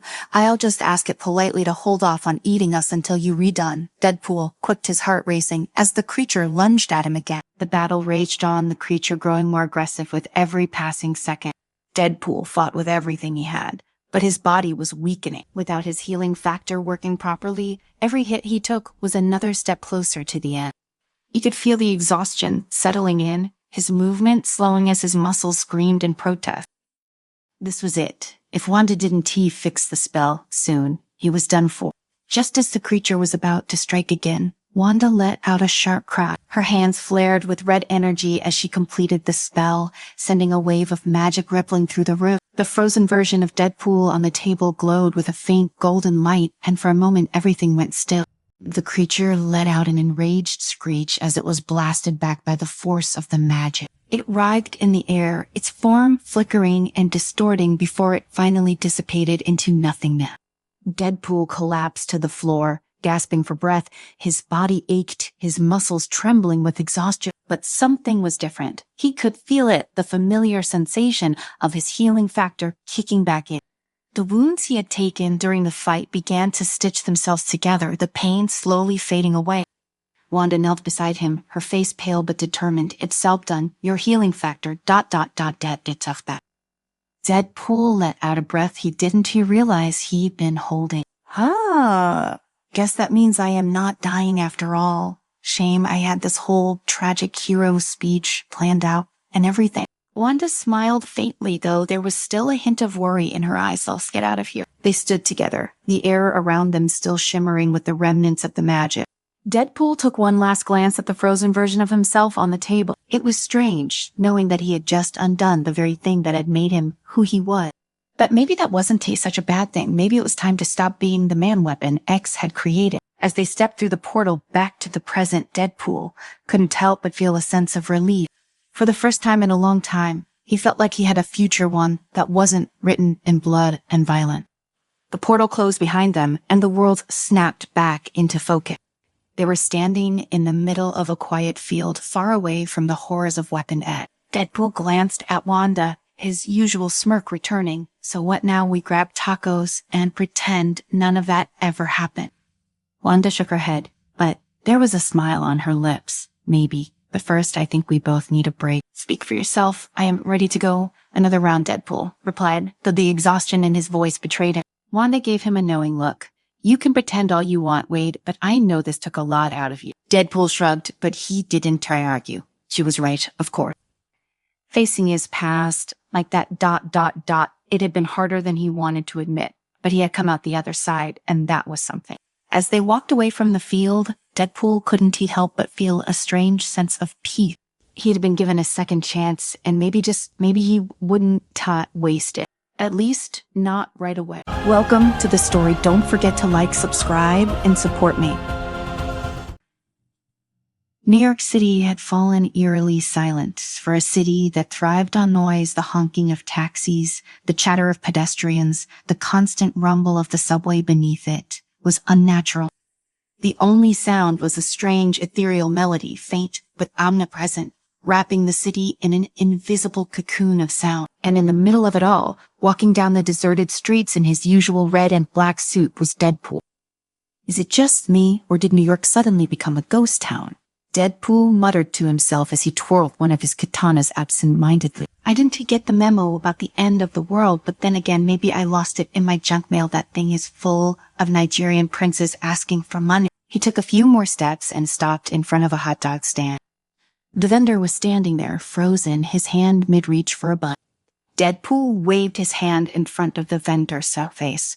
No reaction. The man didn't. Teddy blinked, but didn't move. Yep, this is some next-level weirdness. Even for New York, Deadpool frowned beneath his mask, squinting at the vendor. Not even a hot dog. What a tragedy. Then he heard it faint at first, but growing louder with every step. A melody unlike anything he'd ever heard before was playing over the city's loudspeakers. It wasn't just music, it was something else, something darker, more insidious. It vibrated through the streets, echoing off the buildings, wrapping around everything. Deadpool wasn't a fan of classical music, but this was straight up sinister. As he strolled along, he began to notice the people. They were all standing still, every single one of them. Like mannequins in a storefront, their faces blank, their eyes glassy. It was as if someone had hit the pause button on the entire city.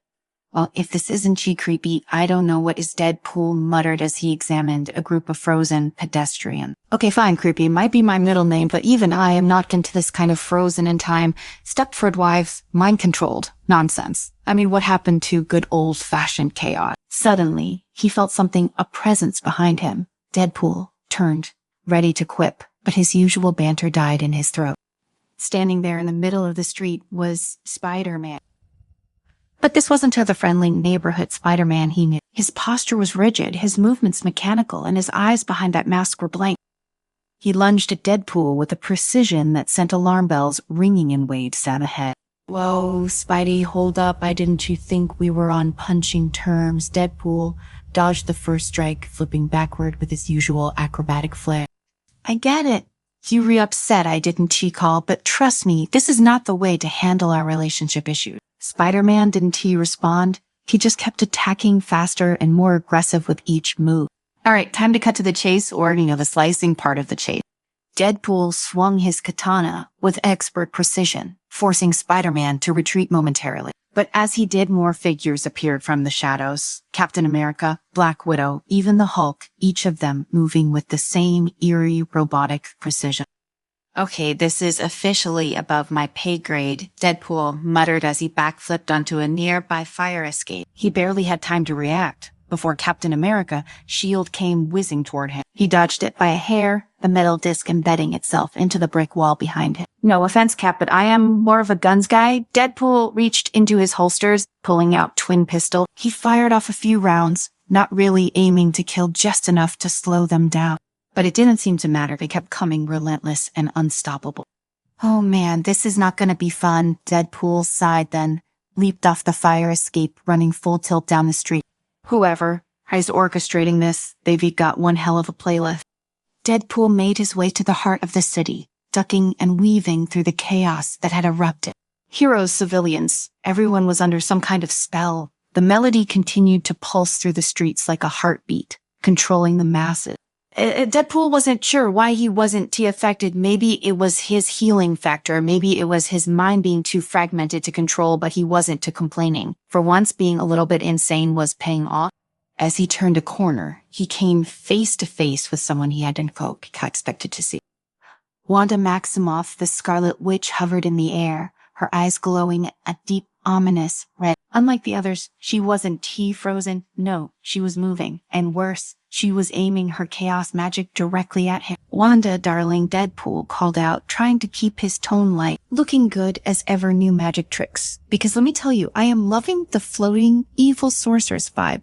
Very classy. Wanda didn't respond. She simply raised her hands, and the world around Deadpool began to shift. Buildings twisted. The ground cracked open, and reality itself seemed to warp. Okay, this is definitely not good, Deadpool muttered as he unsheathed his katanas again, ready for a fight. But hey, I am always up for a good old-fashioned beatdown. Let's scene dance. Scarlet. With a flick of her wrist, Wanda sent a wave of red energy toward him. Deadpool barely had time to react before the force of the blast sent him flying backward, crashing into a storefront.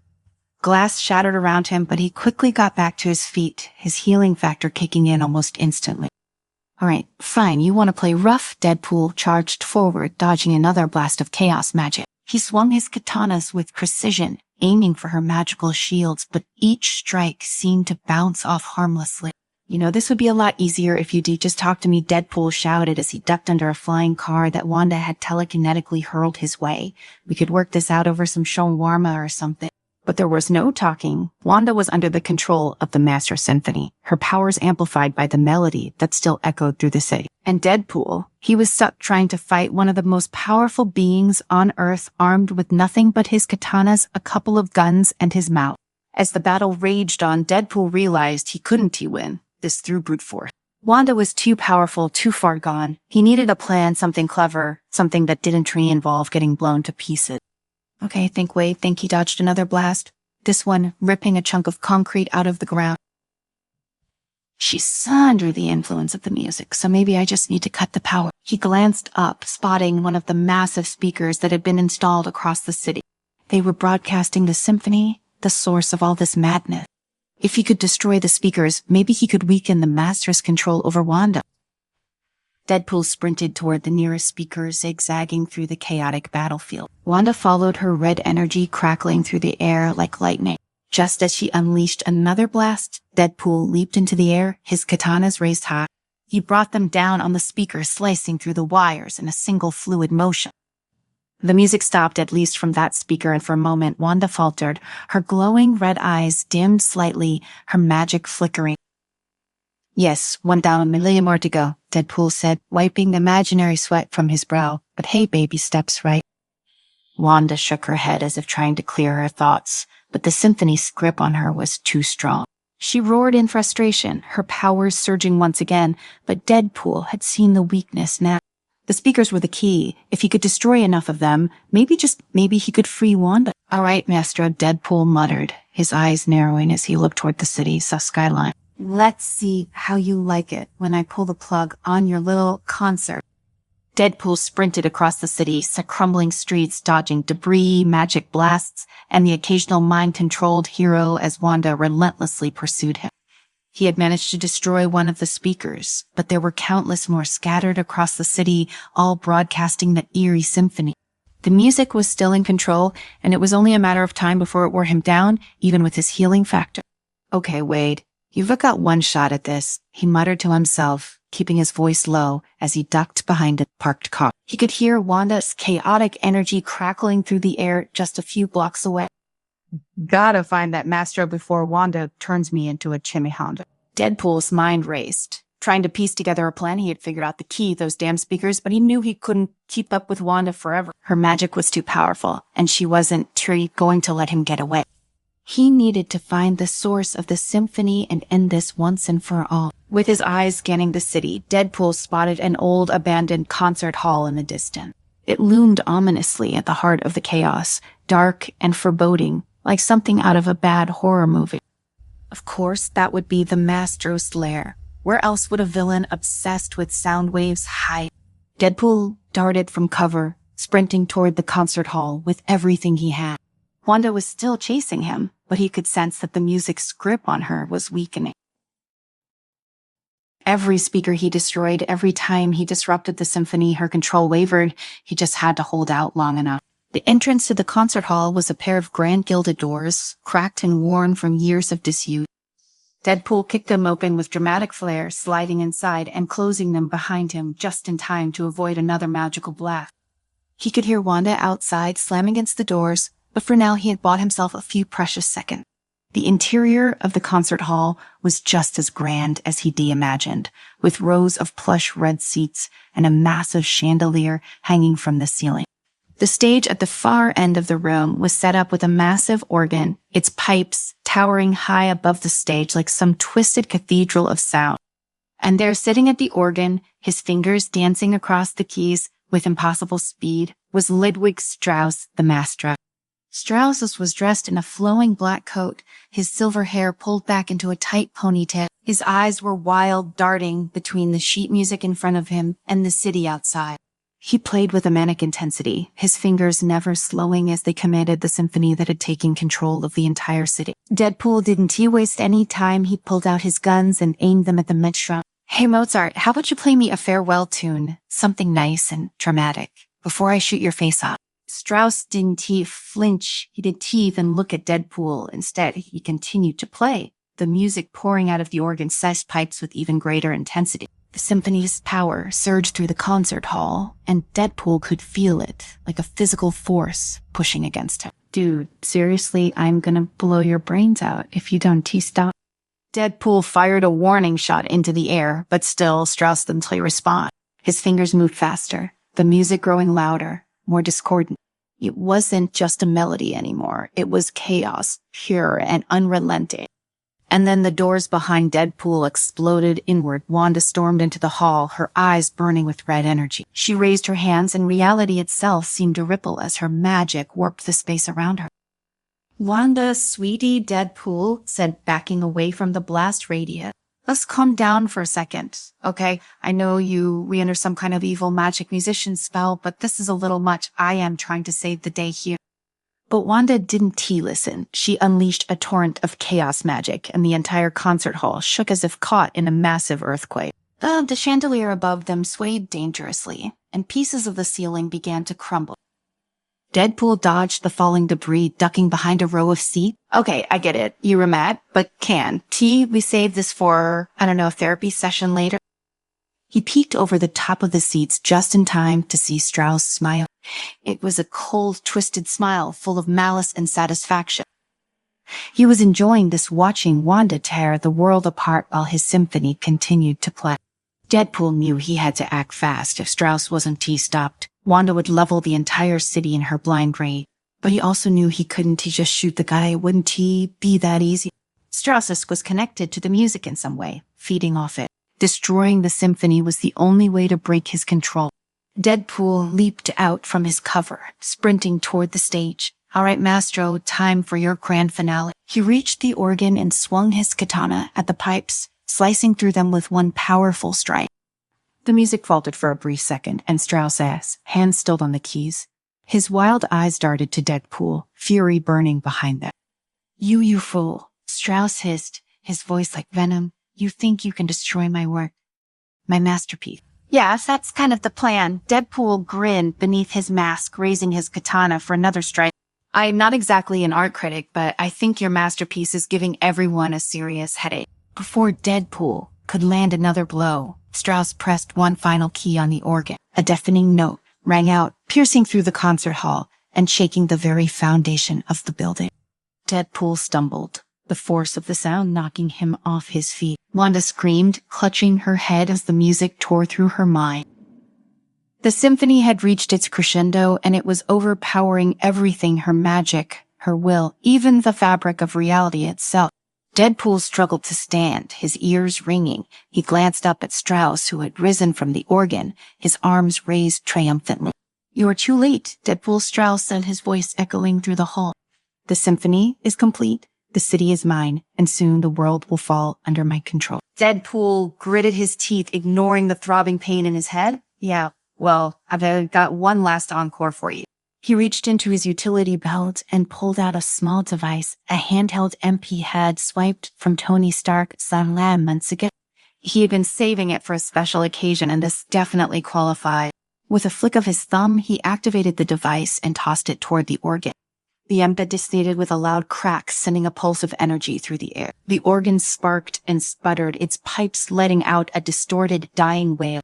The symphony faltered, the notes becoming jagged and disjointed. Strauss screamed in fury as his control over the music slipped. Wanda collapsed to her knees, her magic flickering and fading as the symphony falls. Hold on her broke. Deadpool, panting from the effort, stood up and dusted off his suit. Well, that wasn't so hard. Strauss turned on him, his face twisted in rage. You will pay for this. My music was supposed to reshape the world. Deadpool shrugged, holstering his katanas. Yeah, about that. The world's not really into the whole evil master vibe. Maybe next time try something more mainstream, like pop or country.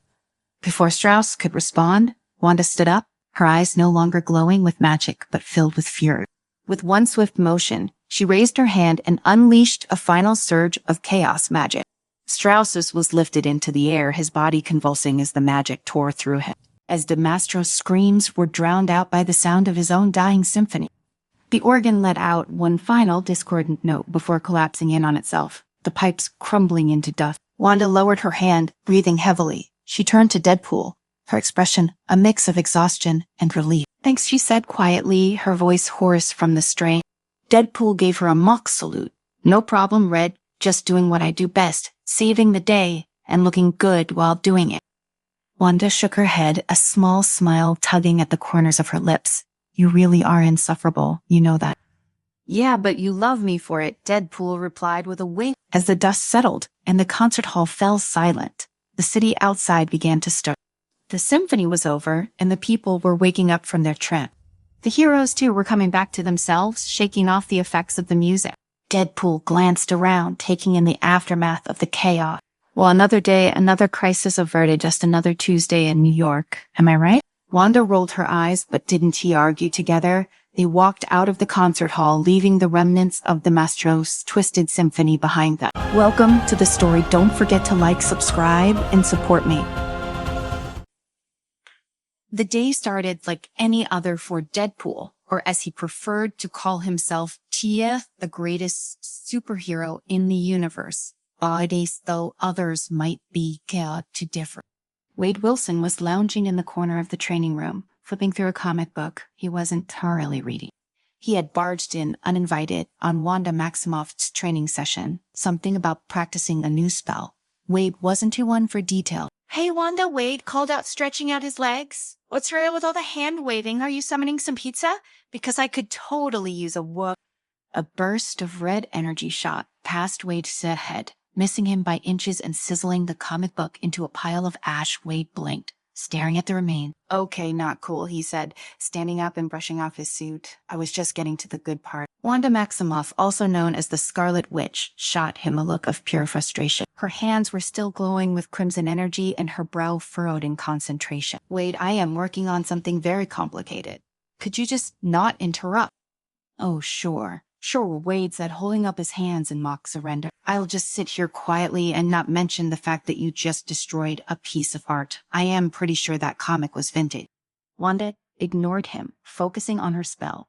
But Wade, being Wade, couldn't help himself. He wandered closer, peering over her shoulder. What says that one do anyway? He has to turn people into frogs, teleport cheeseburgers directly into your hands.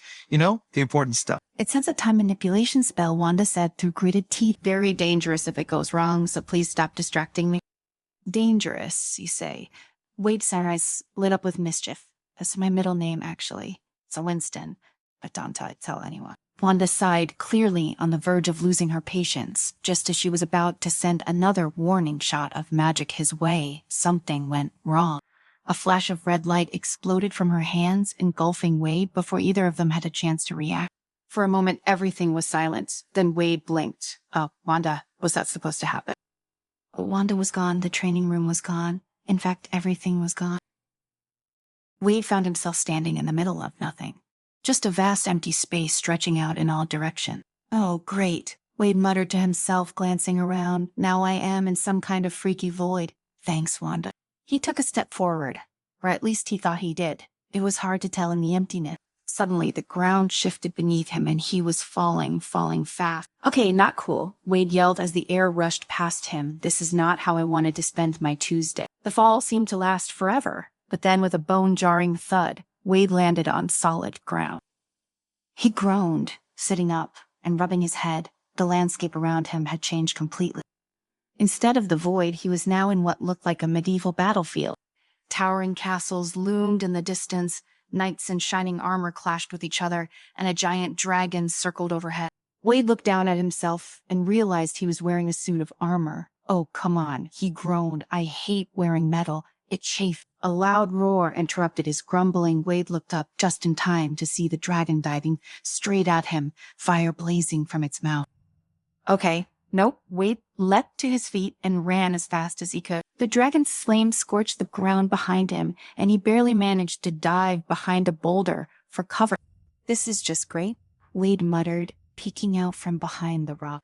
I am stuck in some kind of medieval nightmare, and there's a giant flying lizard trying to roast me. Typical Tuesday.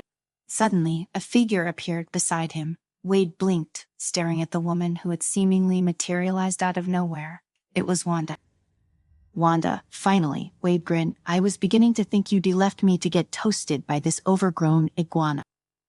Wanda looked around, frowning. It ran a dream, Wade. Yeah, no kidding, Wade said, gesturing to the dragon. It's like Game of Thrones meets my worst nightmare. Wanda shook her head. No, I mean we read in your dream. My spell trapped you in an endless dreamscape, and now I have to get you out. Wait, you did this to me, Wade asked, eyes wide. You trapped me in dreamland. It was an accident, Wanda said quickly. But this place ... it's not safe. Each dream is going to be more dangerous than the last. We need to move quickly before you're trapped here permanently. Wade says, voice went up an octave. Didn't he sign up for a lifetime subscription to Crazy Town? Wanda grabbed his arm and pulled him to his feet. Come on, we have to fight through these dreams if we're going to escape. Wade grinned, pulling out his katanas. Now you were speaking my language. Let's then go fight some nightmare. The two of them plunged into the chaos of the battlefield, slashing through armored knights and dodging dragonfire. Wade, as usual, couldn't help but make jokes as they fought. Hey, Wanda, watch this, he shouted, flipping over a knight and landing a perfect strike. 10 out of 10, I am thinking of going pro. Wanda rolled her eyes but couldn't help a small smile. Despite the danger, Wade's humor was infectious.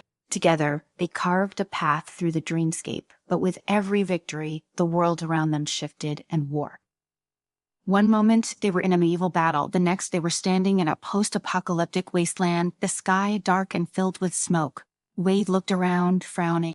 Okay, I'm officially over this whole dream thing, he said. When do we get to the part with puppies and rainbows? This is your mind, Wade, Wanda said, scanning the horizon. It's just reflecting your fears and thoughts. We need to find the source of the nightmare to break the cycle. Well, let's hurry it up then, Wade said, adjusting his katanas because I am not a fan of this Mad Max reboot. They started walking through the desolate landscape, stepping over rubble and broken machinery. In the distance, a massive figure loomed, a dark version of Wade, twisted and monstrous, with glowing red eyes. Oh, come on, Wade groaned. An evil version of me, that sounds so cliche. It's part of your nightmare, Wanda said, her voice tense. You have to face it. Wade shrugged. Fine, but I am going to make this quick. I've had a date with reality.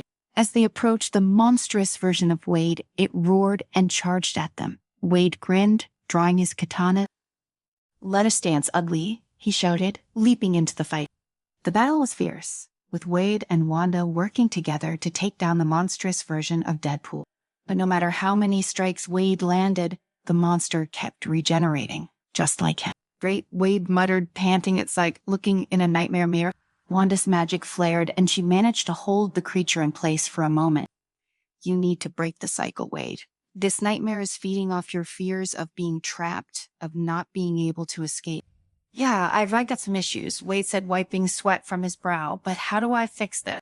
Wanda looked at him, her eyes intense. You have to accept it. Face your fear and use it. It's not the only way to break free. Wade paused, staring at the monstrous version of himself. It was a reflection of all his fears, of pain, of endless regeneration, of never being able to escape the nightmare that was his life. Okay, Wade said, taking a deep breath, let's do this. He charged at the monster, but this time, instead of fighting it, he embraced it. The creature roared, and for a moment, it felt like everything would collapse. But then the nightmare shattered, and the landscape around them began to dissolve. Wanda rushed to Wade's side as the world crumbled. We're not done yet. There's more to this dreamscape. Of course there is, Wade muttered as the dream shifted once again. The world around them morphed again. The dreamscape was relentless, pulling them into yet another twisted version of reality. This time they found themselves in a dense forest, the trees towering over them like silent sentinels. The air was thick with fog, and eerie whispers floated through the mist. Wade glanced around, wiping his forehead and flicking his katanas back into their sheath. Well, this is fun, he muttered. I've always wanted to take a stroll through creepy woods at midnight. Wanda, her gaze sharp and alert, stepped beside him, scanning the shifting shadows around them. We're not safe yet. The dreamscape is still reacting to your mind. The deeper we go, the more dangerous it becomes. Fantastic, Wade said, sarcasm dripping from his voice. It's like a never-ending haunted house tour, except there's no exit, and I didn't even get a ticket. The whispers in the mist grew louder, and shapes began to form in the fog. Wade squinted, trying to make out the figures. Shadows moved between the trees, tall and thin, their movements unnatural like puppets with broken strings. He instinctively reached for his katanas again. Wanda, you see those, right? right? Please tell me I am not going crazy, Wade said, glancing at her. They were manifestations of your fears. Wanda said quietly, the dream is feeding on your anxiety. The more unsettled you are, the stronger it becomes.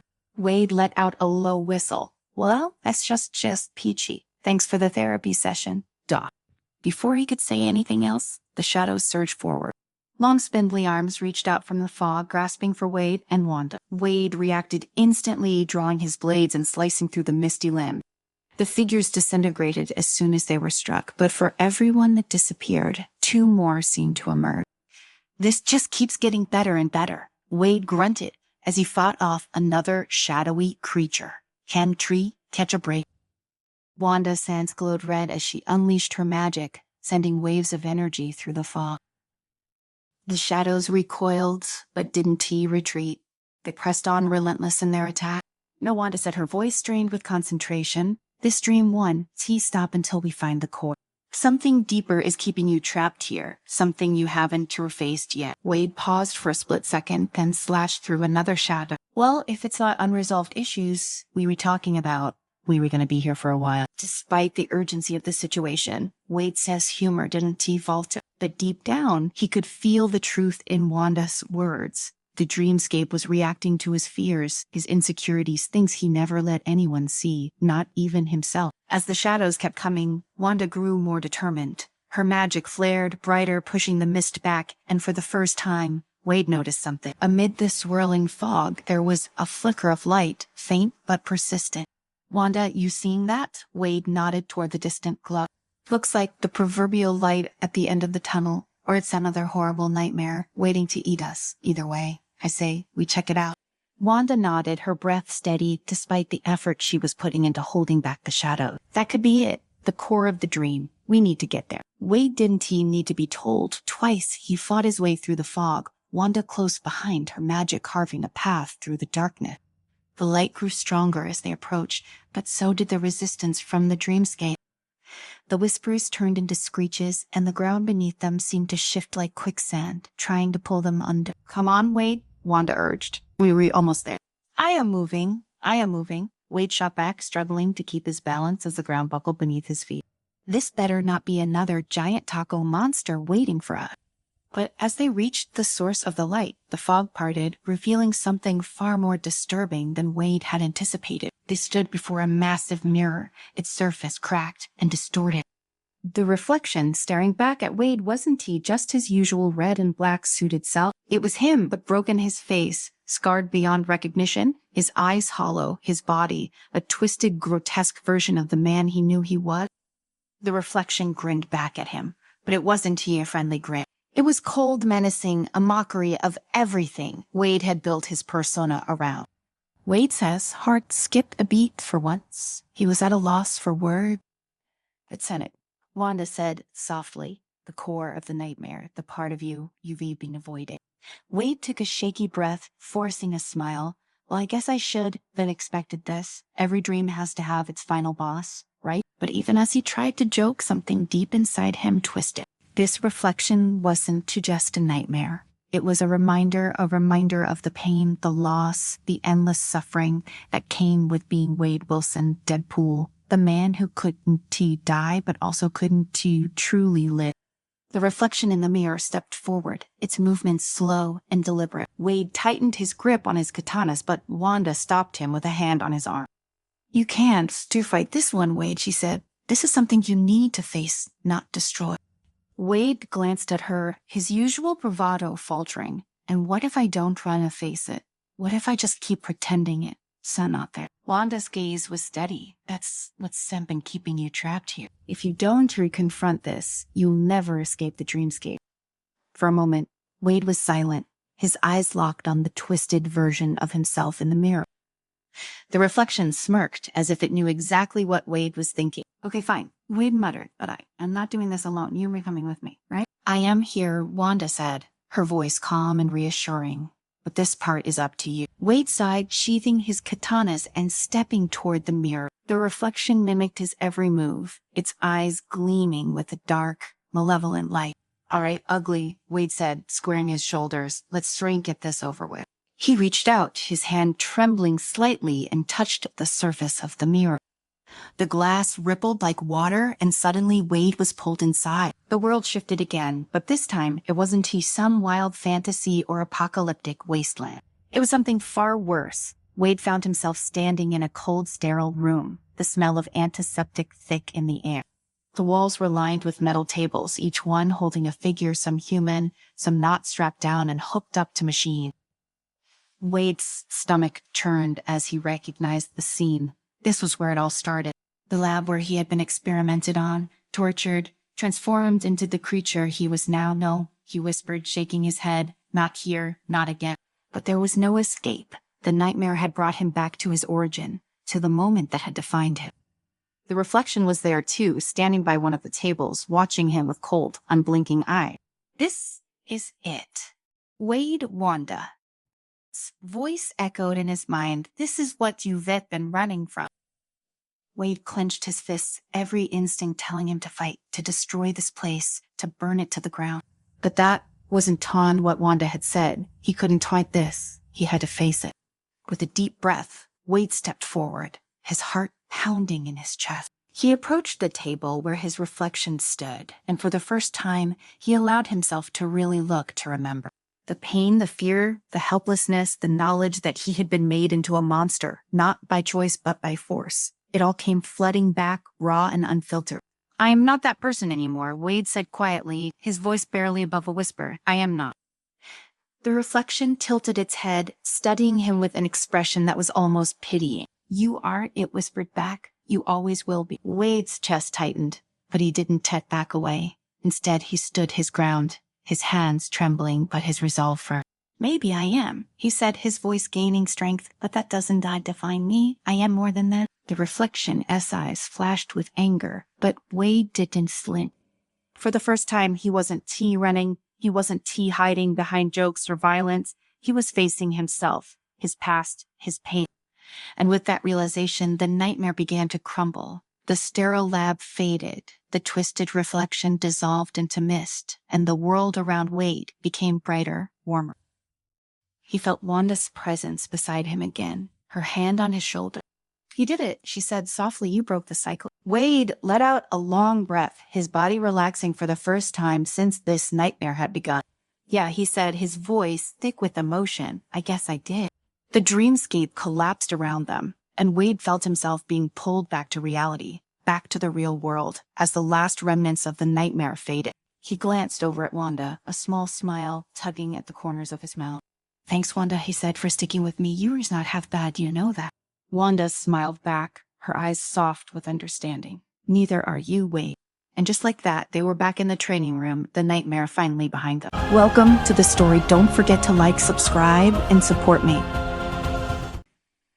The world shimmered around Wanda Maximoff, known to many as the Scarlet Witch.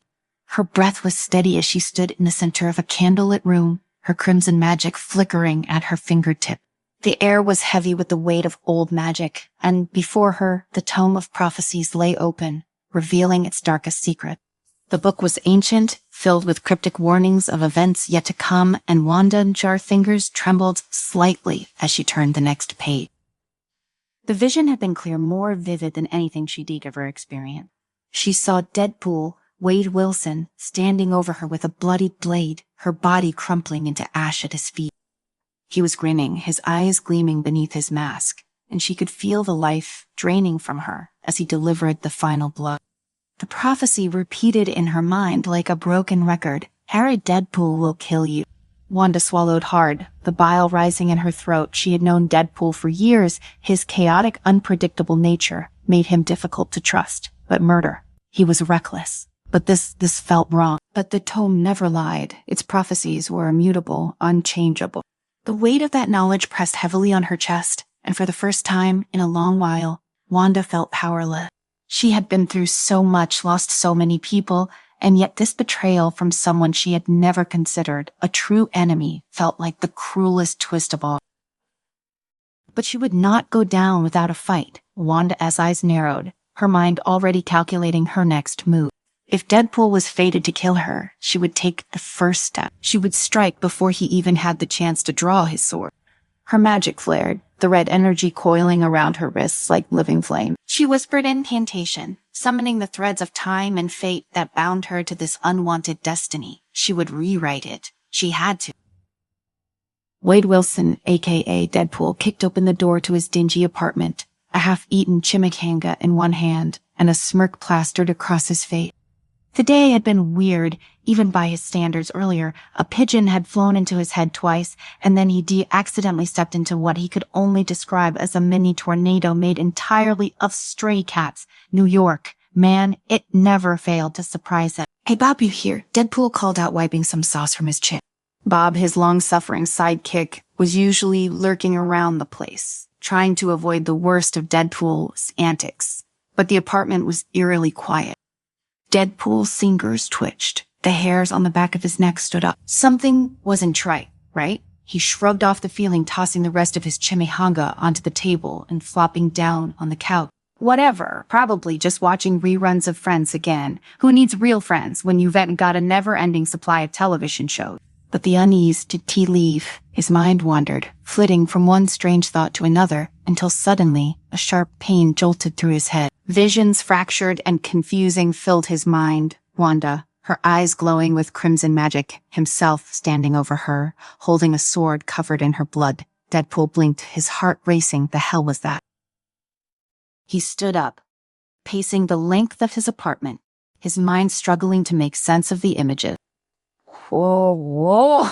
Why am I getting the murder vibes here? I am the fun guy, right? Yeah, I might shoot a guy in the face, but I got a true murder friend. The visions came again, stronger this time. Wanda collapsing in a swirl of red magic, her life fading as he dealt the killing blow.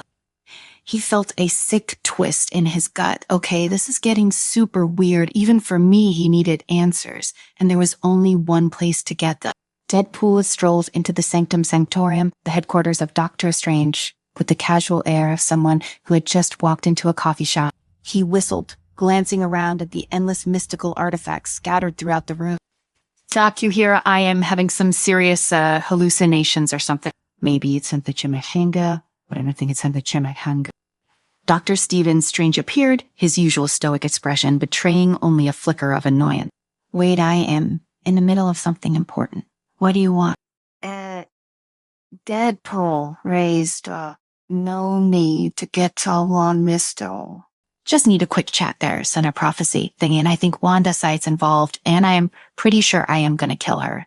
That sound familiar. Strange's expression darkened, his gaze shifting to the tome of prophecies on a nearby shelf. A prophecy. Yeah, something about me being all stabby and Wanda being all dead.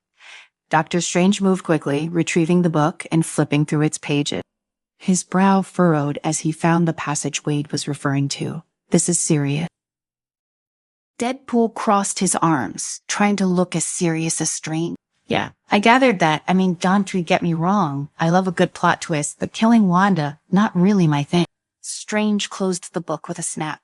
The prophecy states that you will kill her, but prophecies are not always what they seem.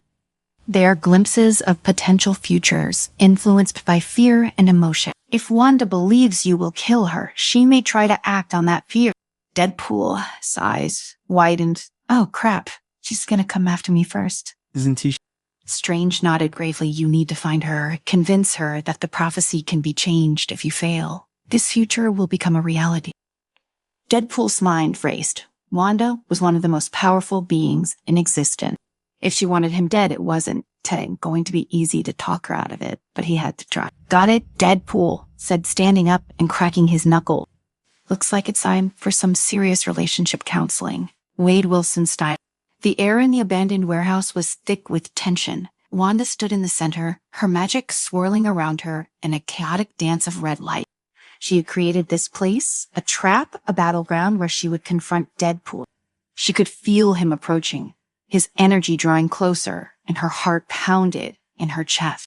Wanda clenched her fists, steeling herself for what had to be done. She wasn't a killer, at least not by choice, but the prophecy had shown her a future where she died at Deadpool's hands, and she would not allow that to happen. She would protect herself no matter the cost. The door to the warehouse creaked open, and there he was, Deadpool, his red and black suit slightly torn, his mask as ridiculous as ever. He strolled in casually, his eyes scanning the room before they landed on Wanda.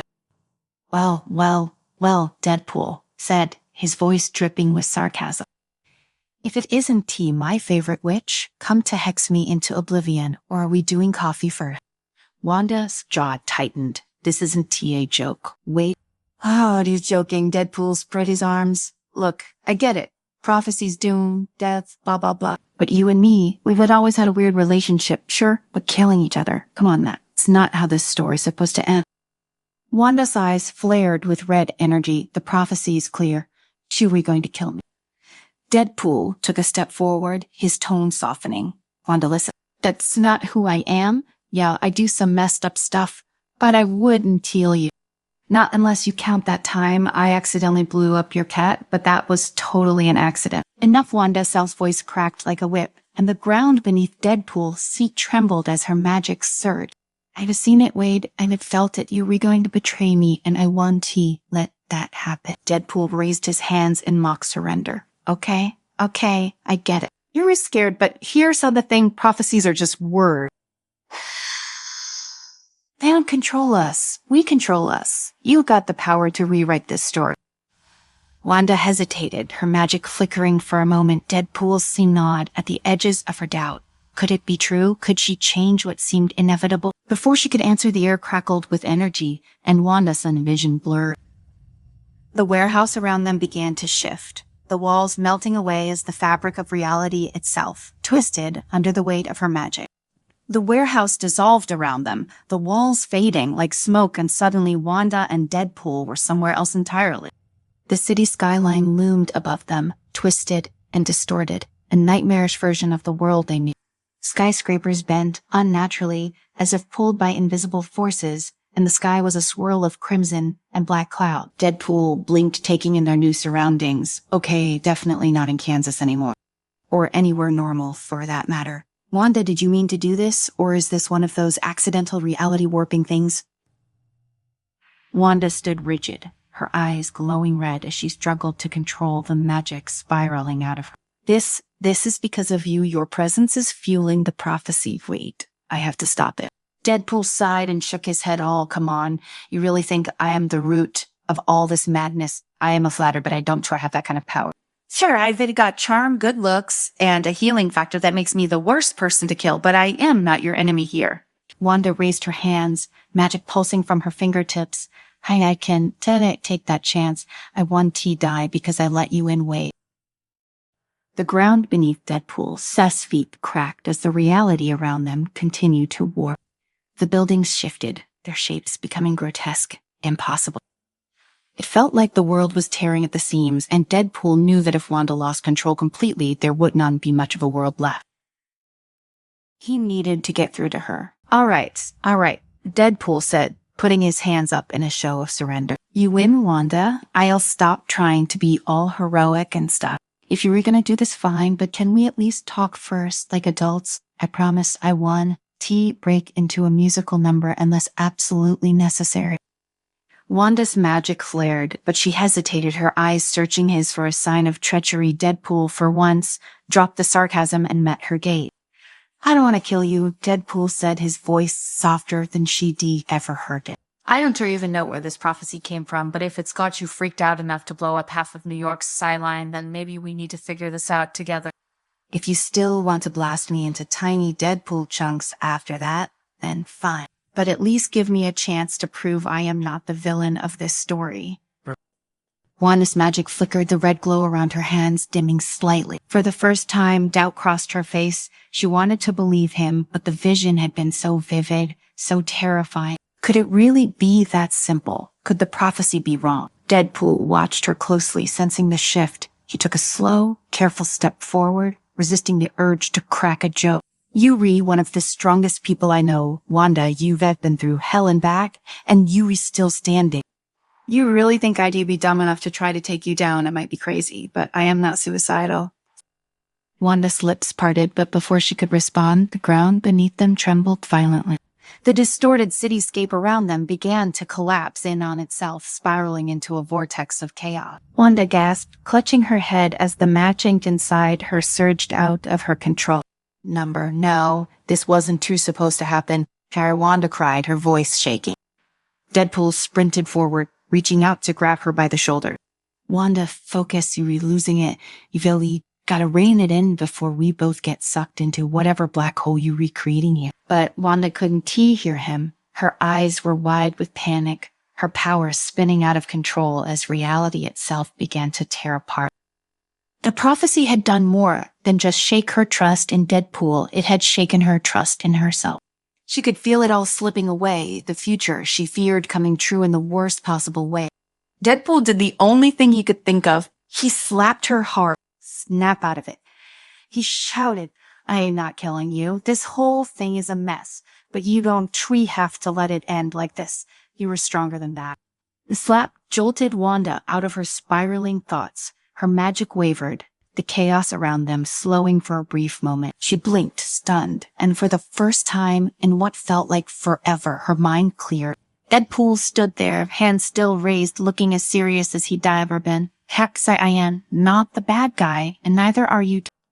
Wanda's breathing slowed as she looked around, seeing the destruction she had caused. The city was still warping, but it had stopped collapsing in on itself. She glanced down at her hands, the red magic glowing softly, no longer out of control. Deadpool gave her a lopsided grin. Tarsi, not so hard. Just breathe. You're Wanda freaking Maximoff. You got this. For a long moment, they stood in the midst of the crumbling reality, the world holding its breath. Wanda's mind raced. She'd been so sure of the prophecy, so convinced that Deadpool was her enemy. But now she wasn't. Had she been wrong all along? Was it her fear that had been driving the prophecy? She clenched her fists, the magic around her finally calming. Stark, I don't know what to believe anymore. Deadpool shrugged. Well, I'll tell you this. If you ever get a vision of me in the future, it's probably just me pulling off some killer moves at a taco stand. I don't do little killing friends thing. Not my style. Wanda managed a small smile, the tension easing from her shoulders. Maybe I've been looking at this all wrong. The prophecy, it's not set in stone, is it? Deadpool shook his head. Nope, prophecies are like bad movie scripts. They can be rewritten. Wanda took a deep breath, her heart still heavy but no longer suffocating. I was so afraid, Wade. I thought if I didn't stop you, everything would fall apart. Deadpool winked. Everything falls apart around me anyway. It's a part of my charm. The ground beneath them stopped trembling, and the twisted buildings around them slowly righted themselves, returning to their original form. The sky cleared, the swirling clouds dissipating, and the city returned to a semblance of normalcy. Wanda looked around, her expression softening. I think I let the fear take over. I saw the prophecy, and I thought it was the only possible future. Deadpool clapped her on the back, nearly knocking her over. Sorry, well, good news, you're still alive, and I haven't stabbed anyone in like at least an hour. We were golden. Wanda couldn't help but laugh, the sound surprising even herself. For the first time in what felt like forever, the weight of the prophecy no longer pressed down on her. She had let fear control her, but now she could see clearly the future wasn't written. She still had a choice. As the last remnants of the chaotic magic faded, Deadpool turned to her with his usual cocky grin. So what's seen next? You gonna hex me into a new dimension? Or are we calling this whole prophecy of doom thing a wrap? Wanda shook her head, her smile genuine. I think we're done here. Deadpool gave her a thumbs up. Great, now about that coffee pot. Wanda rolled her eyes, but for once, she didn't feel the need to argue. The prophecy had been a test one she had almost failed, but with Deadpool's strange unpredictable charm, she had found her way through it. As they walked away from the remnants of the chaotic battlefield, Deadpool couldn't resist one last quip. If you ever see me holding a sword in a vision again, just remember I am probably trying to cut a chimichanga in half. Wanda smiled, shaking her head. I'll keep that in mind. And with that, they walked off into the city. The future no longer clouded by fear or prophecies, but full of possibility. Welcome to the story. Don't forget to like, subscribe, and support me. The rain poured down in sheets as Deadpool and Scarlet Witch stood back to back in the middle of the chaotic street. The city, now reduced to a crumbling battlefield, was alive with the sounds of crashing magic and gunfire. Rogue sorcerers, powerful and angry, swarmed like a dark wave, trying to overwhelm the duo. The air crackled with energy as Wanda's scarlet aura glowed around her, sending blasts of chaos magic toward their attackers. Meanwhile, Wade did what he did best: shoot, slash, and wisecrack his way through the chaos. Is it just me, or do these guys look like they've been living in their mom's basements for too long? Deadpool yelled as he twirled his katana, slicing through two sorcerers who had gotten too close. Wanda didn't answer. Her focus was locked on the sorcerer leading the attack, a tall, hooded figure clutching a glowing artifact in his hand.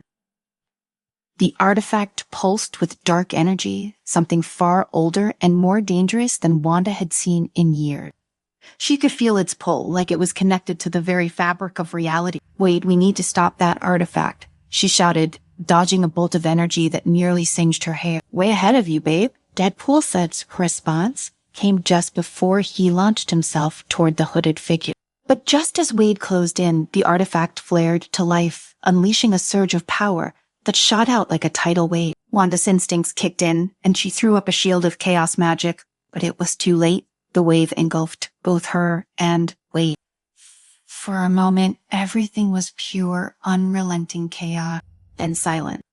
When Wanda opened her eyes, the street was still. The sorcerers had vanished, retreating into the shadow. The only sign of a battle was the smoke rising from the ruins and the eerie glow of the artifact now lying dormant on the ground. But something was wrong. Wanda could feel it, something deep inside her had shifted. Wanda, Deadpool's thoughts voice cracked the silence. "Why do I feel like I've got a migraine the size of Asgard in my brain?" Wanda turned toward him, and her eyes widened. A crimson glow, unmistakably the color of her own chaos magic, surrounded Wade. She felt a strange emptiness inside her, like something vital had been ripped away. Slowly, she lifted her hand, expecting to summon her magic. Nothing happened. Her heart pounded as she tried again, but her powers were gone. "Wade, something strong," she said, her voice tight with panic. Wade blinked, staring at the scarlet glow around him. "Yeah, no kidding. I think I just peed a little magic." The cold realization washed over Wanda. "It's not just magic," she whispered. "Privé swap. Deadpool, ever the optimist, or maybe just too insane to care, grinned, swapped. You and I feel got magic now, sweet." Wanda wasn't Titian's. The implications hit her like a freight train. Chaos magic wasn't just some tool that anyone could wield. It was wild, untamable, and tied directly to her very being. Wade, with his unpredictable nature and reckless attitude, was the last person who should have it. "We need to fix this." Now Wanda said, her tone sharp. But Wade wasn't paying attention. He was too busy waving his hands in the air, trying to summon magic like a kid with a new toy. Bracadabra alakazam. "Oh, wait, how about Shazam?" Before Wanda could stop him, a massive portal ripped open in the sky, revealing what looked like alternate versions of Deadpool. Dozens of them, all wearing ridiculous outfits, everything from pirate Deadpool to Victorian-era Deadpool. "Well, that's horrifying," Wanda muttered. Wade looked up at the chaos he had just unleashed. "It's my bad." The portal disaster was only the beginning. As the two of them retreated to a safer location, a crumbling but thankfully abandoned warehouse, Wanda struggled to process the full scope of what had happened. She could feel Wade's healing factor coursing through her body, making her feel different. Stronger, yes, but also almost too invincible. The constant sense of vulnerability she'd carried with her for years was gone, replaced by a strange new resilience. It was unnerving. Meanwhile, Deadpool seemed more interested in playing with his newfound magic than dealing with the consequences. He had already managed to summon a talking unicorn, which promptly disappeared in a puff of pink smoke, create a small tornado in the warehouse, and accidentally turn his katanas into rubber chicken. "This is gonna be so much fun." Wade laughed as the rubber chicken squeaked in his hand. "Wade, focus." Wanda snapped. "Chaos magic is not a joke. If you can control it, you could rip apart reality." "Relax, Wanda, I got this. I am basically a magical prodigy now." He winked, but Wanda wasn't convinced. She paced the warehouse, trying to figure out a plan. "We need help. Someone who can undo this mess before it gets worse." "Doctor Strange?" Wade suggested, half joking. Wanda stopped. "Actually, yes. He might be the only one who can fix this." Whoa, hold up. Wade said, suddenly serious. You were saying, we gotta go to Mr. I wear a cape because it makes me look cool, strange. Wanda gave him a hard look. Do you have a better idea? Wade scratched his head. Nope. Let's no go see Kate got. The sanctum sanctorum loomed before them, its towering presence as ominous as ever. Wanda couldn't shake the feeling of unease as they approached. She had always respected Dr. Strange's mastery over the mystic arts, but this wasn't just about magic. This was about powers that were deeply personal powers that neither she nor Wade fully understood. They stepped inside, the ancient wooden floors creaking beneath their feet. The air was thick with the scent of incense and something else, something old and powerful. Strange appeared almost instantly, his expression a mix of curiosity and concern. Wanda, Wade, he greeted, his voice calm but wary. What brings you here? Wade, never one for subtlety, blurted out, so we kinda had a little oopsie with some rogue wizards, and now Exquisite got magic, and she's got my healing thing. Strange's eyebrows shot up. A power swap. Wanda nodded, her frustration bubbling over. We need to fix it. Stephen, this isn't just a simple spell. Chaos magic is unpredictable, and in Wade's hands it could be catastrophic. Strange's gaze shifted to Wade, who was currently trying and failing to levitate a nearby book. I see your concern. Wanda felt a flicker of hope. Maybe Strange could reverse the accident and restore balance before things spiraled out of control. But as Strange examined them, his expression darkened. This isn't just a simple swap, he said slowly. The magic that caused this, it's tied to something far deeper. I can sense it there, so a greater force at play. Wade groaned. Oh, great. We've got an ancient mystical conspiracy on our hands, just what I needed. Strange ignored him, focusing on Wanda. We need to find the source of this magic.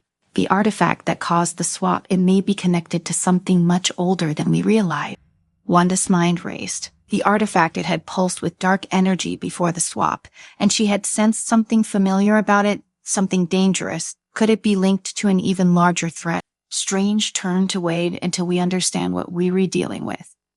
You need to learn to control the chaos magic. Wade grinned, spinning his katana's dawn. Free, worry duck, I am basically a magical genius. Strange raised an eyebrow. You're going to need more than bravado to control chaos magic, Wade. It requires discipline, focus. Yeah, I got it. Wade interrupted, clearly not paying attention. So when do I get to blow stuff up? Strange sighed, pinching the bridge of his nose. This is going to be challenging. Wanda crossed her arms. Stephen, I'll help Wade. But we need to move quickly. If the sorcerers who caused this are still out there, they could be planning something much worse. Strange nodded, agreed. I'll search for the artifacts as origin. In the meantime, you two need to keep a low profile and train. The magic is still unstable. Until you fully understand it, you are a danger to yourselves and to everyone around you. Wanda couldn't argue with that, but as they left the sanctum, she couldn't shake the feeling that they were running out of time. The sorcerers were still out there, and if Strange was right, they were only a small piece of a much larger puzzle. And now, with chaos magic in Deadpool, hands, the stakes had never been higher. As they stepped out of the sanctum, the streets of New York seemed eerily quiet. The weight of what Strange had said pressed down on them both. Wade, for once, was uncharacteristically silent as they made their way through the city, his usual irreverence tempered by the reality that he was wielding something far beyond his control. Wanda's thoughts raced. The artifact, the rogue sorceress, and now this cryptic suggestion that there was something bigger at play. It felt like they were in the middle of a tangled web, and the threads were pulling tighter with each moment. She glanced at Wade, whose expression was unreadable beneath his mask, though she knew better than to assume he wasn't thinking about all of this in his own unpredictable way. They reached a nearby rooftop where they could be alone to discuss their next step. Wade flopped down onto a ventilation duct, legs dangling over the edge while Wanda paced. So he said, breaking the silence, magic lessons. How do we do this? Do I need to chant in Latin or sacrifice a goat or something? Wanda shot him a withering look, but you do need to take this seriously. Chaos magic isn't like your usual stunts. It's volatile, and if you don't control it, it will control you. Wade sighed dramatically. I am all about control, babe. You've unseen my katana. Not the same thing? Wanda snapped. Focus, Wade. We need to work together to figure this out. He stretched, clearly unimpressed with the gravity of the situation. All right, fine. I'll be your magical apprentice. Just turn me into a frog or something. Wanda closed her eyes, took a deep breath, and began. She explained to him what chaos magic was, not just the fire and forget spells Wade seemed to expect, but something far deeper. Chaos magic was tied to probability, reality itself bending under its influence. It wasn't Turing, something you just summoned at will, something you shaped carefully with intent and control. The last part Wade would struggle with. She knew that. All right, let us give it a try, Wade said, cracking his knuckle. I feel like I named in at Arcade and just leveled up my magic stat. Gonna try something small. Before she could stop him, Wade thrust his hands forward, his fingers glowing with the red energy of chaos magic. For a moment, nothing happened. Wanda braced herself, waiting for the inevitable disaster. Then with a flicker, a nearby fire escape crumpled inward, twisting like it had been made of tinfoil. See, Wade said, clearly pleased with himself. That's going to be a problem for whoever uses that. Wanda groaned. This is exactly why you need to be careful. You're warping reality without even meaning to. He shrugged. What's this little war between friends? Before she could argue further, Wanda's attention snapped to the distance. She sensed it, a ripple of magic, faint but unmistakable. She turned her head toward the source, a part of the city far from where they stood, near an old museum. Her eyes narrowed. As a mirror, she said quietly. Wade looked at her, cocking his head. Sorcerers, she replied, her voice steady. They were using the artifact again. I can feel it. Wade stood up, his usual bravado returning in full force. Well, then let's let go. Kick some magical butt. Time to show these wannabe wizards who saw the boss. Wanda shot him a warning look. No jokes this time. Wade, this is serious. He mimicked, zipping his lips, serious as a heart attack. Without another word, they took off, leaping across the rooftops until they reached the source of the disturbance. The old museum loomed before them, dark and foreboding, its ancient architecture casting long shadows over the street. Wanda could feel the energy inside. It was stronger than before, more focused. Whatever the sorcerers were planning, it was happening now. They slipped inside quietly, navigating the dimly lit corridors until they reached a large open hall. At the center, the artifact pulsed with a dark, ominous light, and around it, the rogue sorcerers chanted in a low, droning language that made Wanda's skin crawl. Their leader, the same hooded figure from before, stood at the forefront, his hands raised toward the artifact, guiding the energy with precision. Wade, ever the impulsive one, whispered, So what's the plan? Do I just go in and start shooting? Or Wanda shook her head. We need to get that artifact away from them. But be careful, if they finish whatever spell they were casting, we could be looking at a full-scale reality tear. Reality tear. Sounds fun, Wade said with a grin, but all right, I'll follow your lead this time. They moved in together slowly and silently, but just as they were within striking distance, the leader turned, his eyes glowing with dark magic. He smiled beneath his hood. You read too late, he said, his voice echoing through the chamber. Wanda's heart sank. The artifact flared with a blinding light, and suddenly the ground beneath them cracked open, a gaping rift forming in the center of the room. Reality itself seemed to distort, warping and twisting as the rift widened. Wade, without hesitation, dove toward the artifact. I got this, he shouted, grabbing it with both hands. But as soon as he touched it, the chaos magic inside him surged, reacting violently to the dark energy of the artifact. For a moment, everything froze. Then with a deafening roar, the energy exploded outward, sending Wade and Wanda flying across the room. Wanda hit the wall hard, her vision blurring for a second. When she regained her senses, she saw the rift, larger now, pulsating with chaotic energy. It was unstable, tearing apart the fabric of reality with each passing moment. Wade staggered to his feet, still clutching the artifact. Okay, maybe I don't take out this. Wanda pulled herself up, her mind racing. The rift was expanding faster than she had anticipated. If they did stop it soon, it could consume the entire city, maybe more. She glanced at Wade, who was still trying to control the artifact and its power. It was clear that the chaos magic inside him was amplifying the rift, making it impossible for him to close it. Wade, listen to me, she shouted over the roar of the energy. You need to let go of the artifact. He looked at her, confused, but if I let go one teeth, it get worse. No, she said, her voice firm. You were making it worse by holding on to it. Your chaos magic is amplifying the rift. Wade hesitated for a moment, then nodded. All right, you the magic expert. He released the artifact, and immediately the rift began to stabilize, though it didn't heave close entirely. Wanda knew they had only bought themselves a little time. The rogue sorcerers were still chanting, their focus entirely on the rift. Wanda knew what she had to do. She stepped forward, summoning every bit of magic she could, and cast a containment spell around the rift. It shimmered with a faint red light, holding the unstable energy in place. But she couldn't hold it for long. Wade, we need to destroy the artifact, she shouted, her voice strained from the effort. Wade nodded, pulling out his katanas on it. He charged toward the artifact, but just as he reached it, the leader of the sorcerers stepped in his path, blocking his way. You think you can stop this? The sorcerer sneered. You read nothing but a fool playing with powers you don't understand. Wade grinned beneath his mask. Maybe, but I'm really good at breaking stuff. With one swift motion, Wade slashed through the sorcerer, sending him crumpling to the ground. He turned to the artifact, raising his katanas high. Here goes nothing. With a powerful swing, Wade brought his blades down on the artifact. For a moment, nothing happened. Then with a deafening crack, the artifact shattered into 1,000 pieces, and the rift collapsed in on itself, disappearing as quickly as it had formed. Wanda dropped to her knees, exhausted, but relieved. The energy in the room dissipated, leaving only the shattered remains of the artifact and the bodies of the fallen sorcerer. Wade walked over to her, offering a hand. See, told you I got this. Wanda took his hand, pulling herself up. I hate to admit it, but you did. He grinned. So magic lessons over. Can I go back to being the normal, lovable? Wanda smiled faintly. Not quite. We still need to undo the swap. All right, minor detail. As they made their way back out into the night, Wanda couldn't help but feel a sense of unease. The sorcerers were gone and the artifact was destroyed, but something told her this wasn't Tom. There was still a greater force at play, one that she couldn't quite see.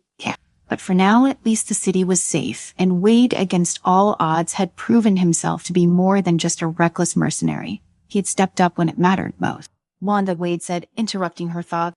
Yeah, if we ever swap powers again, can I at least get to pick which ones I am? Thinking maybe some of Thor's lightning powers next time. Wanda rolled her eyes but couldn't really suppress a smile. We'll see, Wade, we'll see. Welcome to the story. Don't forget to like, subscribe, and support me. Wade Wilson, better known as Deadpool, cracked his neck and stretched his arms above his head. You ever wake up and think, 'cause this is too normal? 'Cause I mean, look at this place.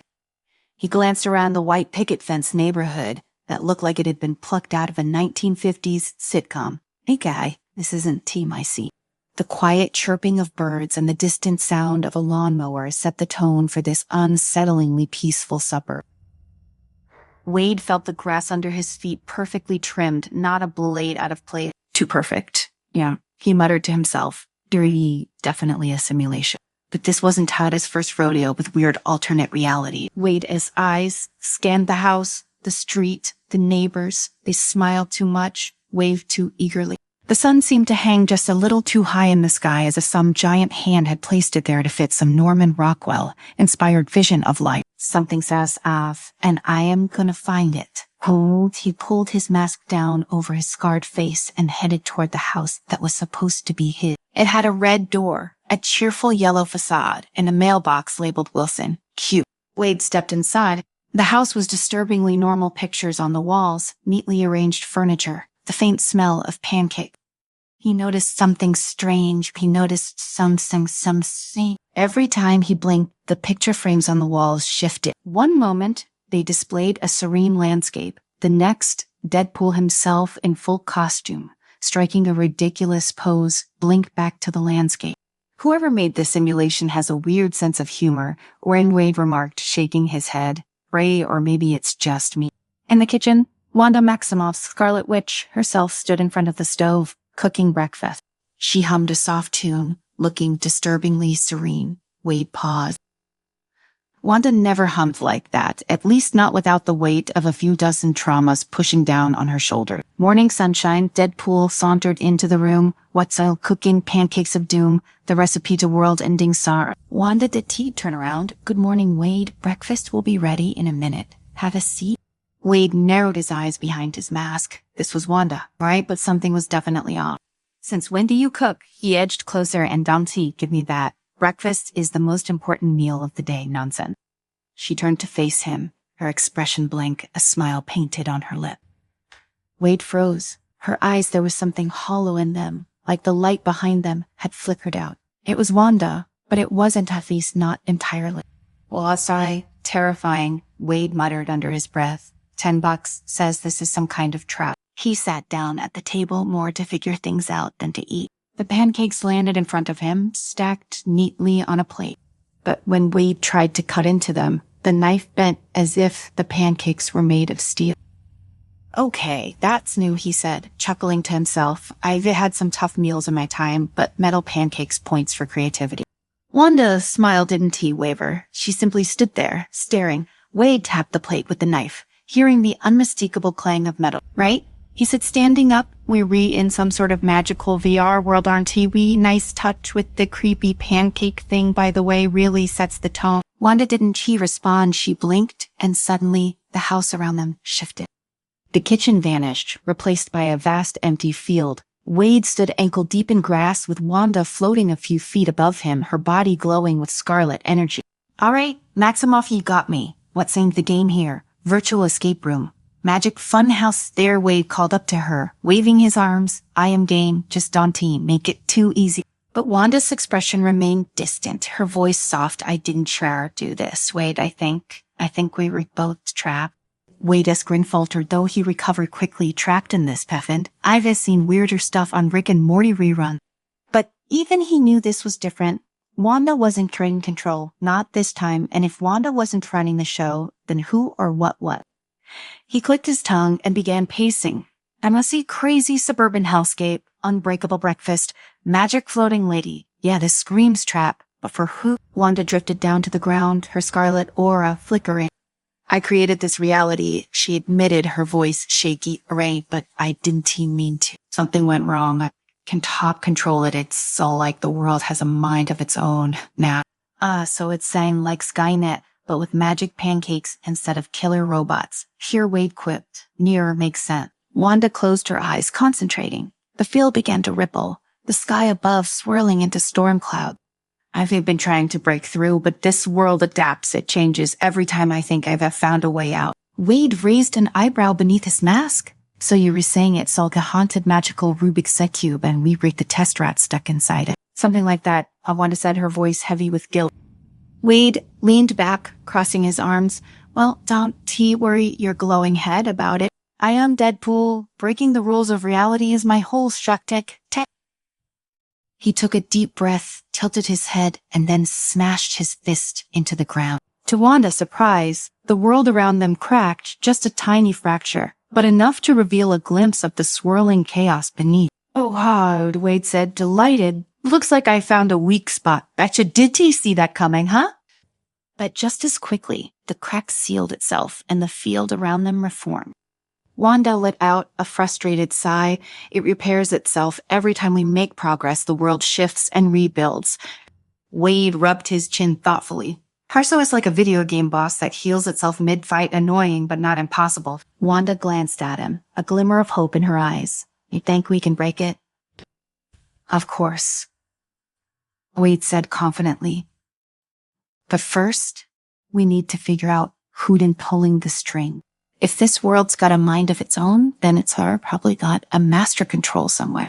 We just need to find it, poke it, and then boom, we read out. Wanda's face tightened. It's not that simple, Wade. This isn't just magic. It's tied to me, to my emotion. Every time I feel something, grief, guilt, fear, it strengthens the illusion. Wade sighed, his tone softening slightly. Well, that's just peachy. So we were not just stuck in a magical prison. We were stuck in your magical therapy session. Wanda didn't respond, but Wade could see the pain in her eye. This world wasn't just a trap. It was a reflection of her inner turmoil. And if they didn't find a way to break free soon, it might swallow them both whole. Wade took a step closer to Wanda, his tone unusually serious. Okay, here, so the deal. We've got two options. Option A, I make a bunch of jokes. We punch a hole through reality and hope for the best. Option B, we dig deep, figure out what's fueling this thing, and unravel it from the inside. Your call. Wanda hesitated, her hands trembling. I don't know if I am strong enough to stop it. Wade shrugged. Good thing I am here. Then you might be the magic powerhouse, but I've got one thing this world doesn't he absurdity. And you know what? They say absurdity beats everything. Before Wanda could respond, the ground beneath them began to shake. The world flickered, glitching like a malfunctioning computer program. Wade grinned. Looks like we pissed it off. The field around them dissolved, replaced by a sprawling cityscape, a distorted version of New York City. Skyscrapers twisted and warped, the sky crackled with red lightning, and shadowy figures moved through the street. All right, said, cracking his knuckles. I came to take this reality down a peg. He darted forward, charging at one of the shadowy figures. His katanas appeared in his hands, and with a swift motion, he sliced through the figure only to find it dissolve into mist. Wade blinked. Well, that was anticlimactic. Wanda, her hands glowing with scarlet energy, floated beside him. Dear, these are just projections. They're not real. Wade laughed. Nothing's real in this place, but that sounds the fun part. If nothing's real, then I get to make up my own rule. With a wild grin, Wade threw himself into the chaos, slashing at the shifting shadows, leaping from one distorted building to the next. As he fought, he could feel the world pushing back, adapting to his every move. But Wade didn't he care? Wade didn't he care this world, twisted and bizarre as it was, didn't he intimidate him? If anything, it egged him on. The weirder it got, the more alive he felt. Each leap sent him bouncing between crumbling skyscrapers, dodging flashes of red lightning as the reality beneath his feet bent and buckled. The shadows, once shapeless figures, began taking on distorted forms, mimicking enemies he defaced in the real world. Old foes, their faces stretched and grotesque, lunged at him with claws and blades. Nice try, Wade muttered as he sliced through one, a twisted version of an old Hydra agent. But I've already seen enough horror movies to know where this is going. Wanda wasn't too far behind, hovering slightly above the ground, her eyes glowing with that familiar scarlet energy. With each pulse of her magic, the streets below twisted, shifting back into place, or at least trying to. But every time they did, the glitching intensified like the simulation was struggling to maintain its grip. We can try to keep this up forever, Wanda said, her voice tight with concentration. The more we fight it, the stronger it gets. Wade, flipping in midair to dodge a hail of debris, grinned under his mask. Good thing I don't do forever. I do now, and right now, I'm kicking some serious. Before he could finish, the world flickered again. Wade felt the shift in his gut as the cityscape crumbled away, leaving them both standing in an endless white void. The silence was deafening. No crackling of lightning. No ominous shadows. Just nothing. Wade landed with a soft thud, looking around at the stark emptiness. Well, this is anticlimactic, he said, glancing at Wanda. Did we win? Or is this the part where the big boss shows up for the final showdown? Wanda frowned, her eyes scanning the blank expanse. No, this isn't right. Something's missing. As if on cue, the white void shifted, slowly forming a new reality around them. This time it wasn't a city or a field. They were in a room, a simple nondescript room with plain walls and a single door. Wade says hand instinctively went to the hilt of his katana. I don't like it too quiet, too normal. Wanda stepped forward, her magic flickering at her fingertips. This feels familiar. Wade watched her carefully, his usual snark absent for a moment. There was something about the way Wanda said it, the way she moved, that made him pause. What do you mean? I've been here before, she whispered, more to herself than to him. Her hands hovered in front of her, and the door before them seemed to tremble under the weight of her magic. This is where it started, where I lost control.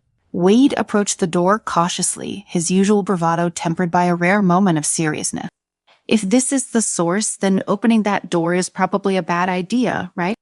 Wanda's eyes met his, and he saw the fear behind them. It seemed the only way out. With a deep breath, Wade nodded. All right then, let's do this. You do the magic thing, and I'll be right behind you with swords ... in case things go sideways. Wanda placed her hand on the door, her magic flowing into it, twisting the handle until it clicked open. The room beyond was dark pitch black even, but Wade could feel the weight of something immense on the other side like a presence, just waiting for them to step through. You sure about this? Wade asked, gripping his katana a little tighter. Wanda didn't answer. She stepped through the door, and Wade followed, his senses on high alert. As soon as they crossed the threshold, the door slammed shut behind them, and the darkness seemed to swallow them whole. For a moment, Wade thought they were back in the void, another endless nothingness, but then he heard it. A voice low and echoing, like it came from the depths of the earth itself. Welcome back. Wade's heart skipped a beat. Whoever or whatever that voice belonged to, it was something ancient, something powerful. Wanda's expression hardened, her magic flaring up around her. "I know what you are," she said, her voice steady, "and I am not afraid of you." The voice chuckled, a deep rumbling sound that seemed to vibrate through the air. "You should be. You created me after all." Wade stepped up beside her, his swords at the ready. "Okay, that's creepy.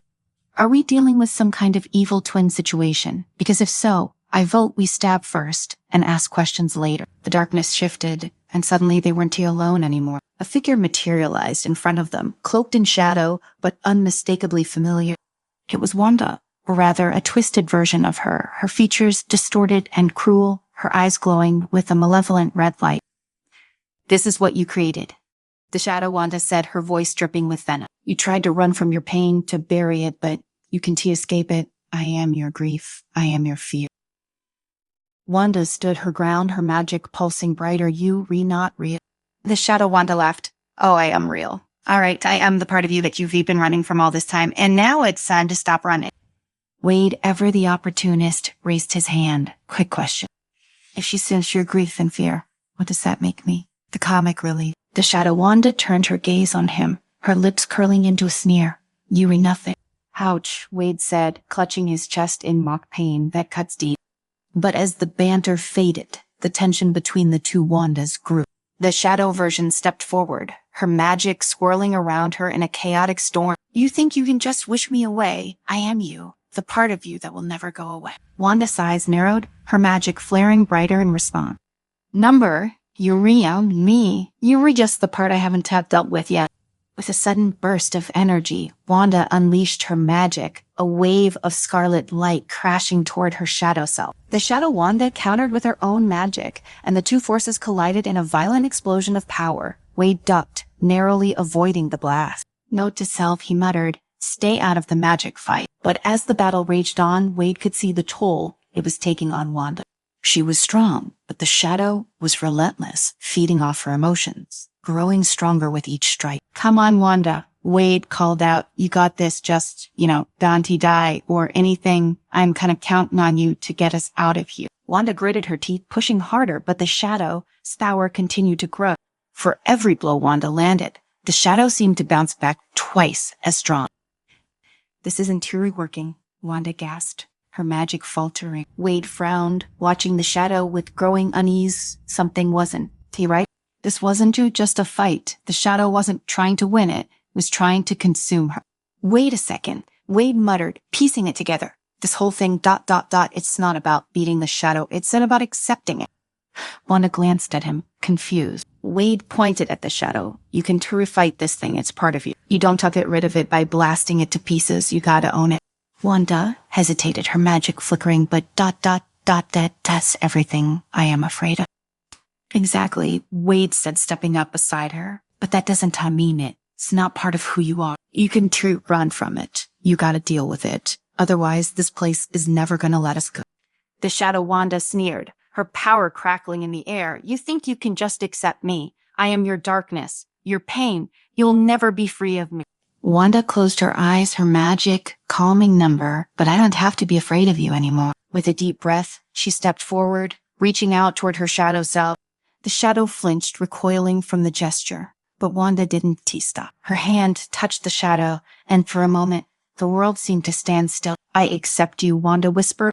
The shadow trembled, its form wavering, and then with a soft sigh, it dissolved into a cloud of scarlet mist, merging back into Wanda's body. The room around them began to shift again, the walls fading into nothingness. Wade blinked, looking around at the dissolving scenery. "Well, I'll be damned, that actually worked." Wanda let out a shaky breath, her shoulders relaxing for the first time since they arrived at Sunova.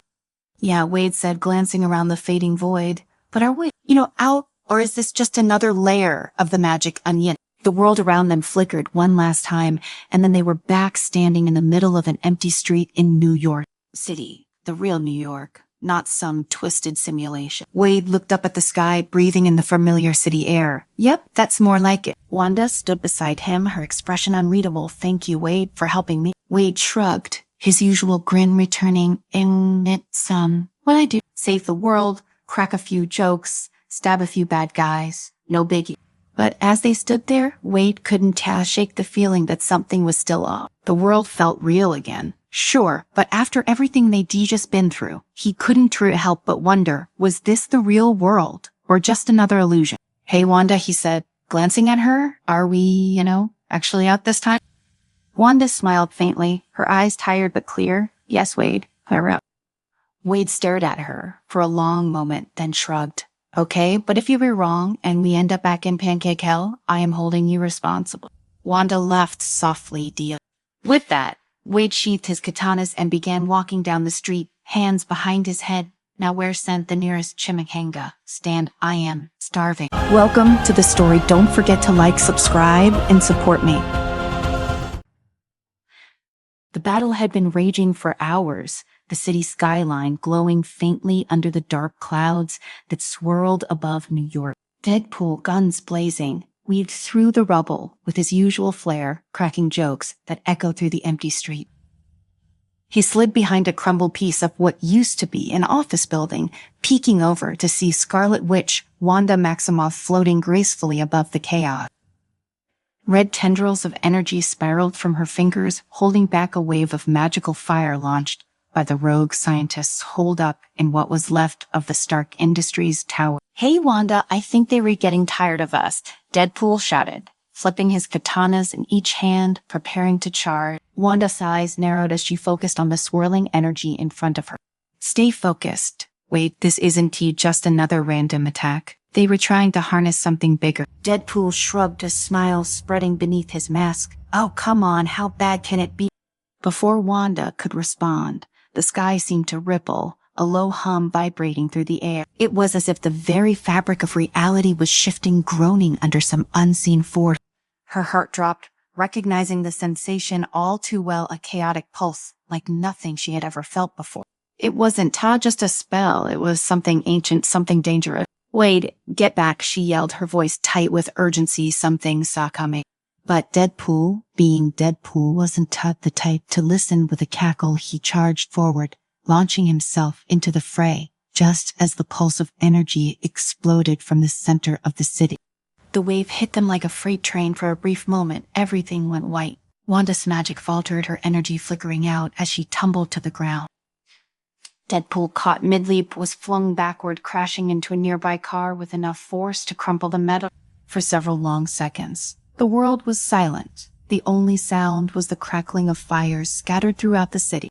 Wanda blinked, trying to clear the daze from her mind as she struggled to her feet. She instinctively reached for her magic, but something was wrong. The usual flow of energy, the comforting hum of power that always coursed through her, was gone. Her breath caught in her throat, her powers were gone.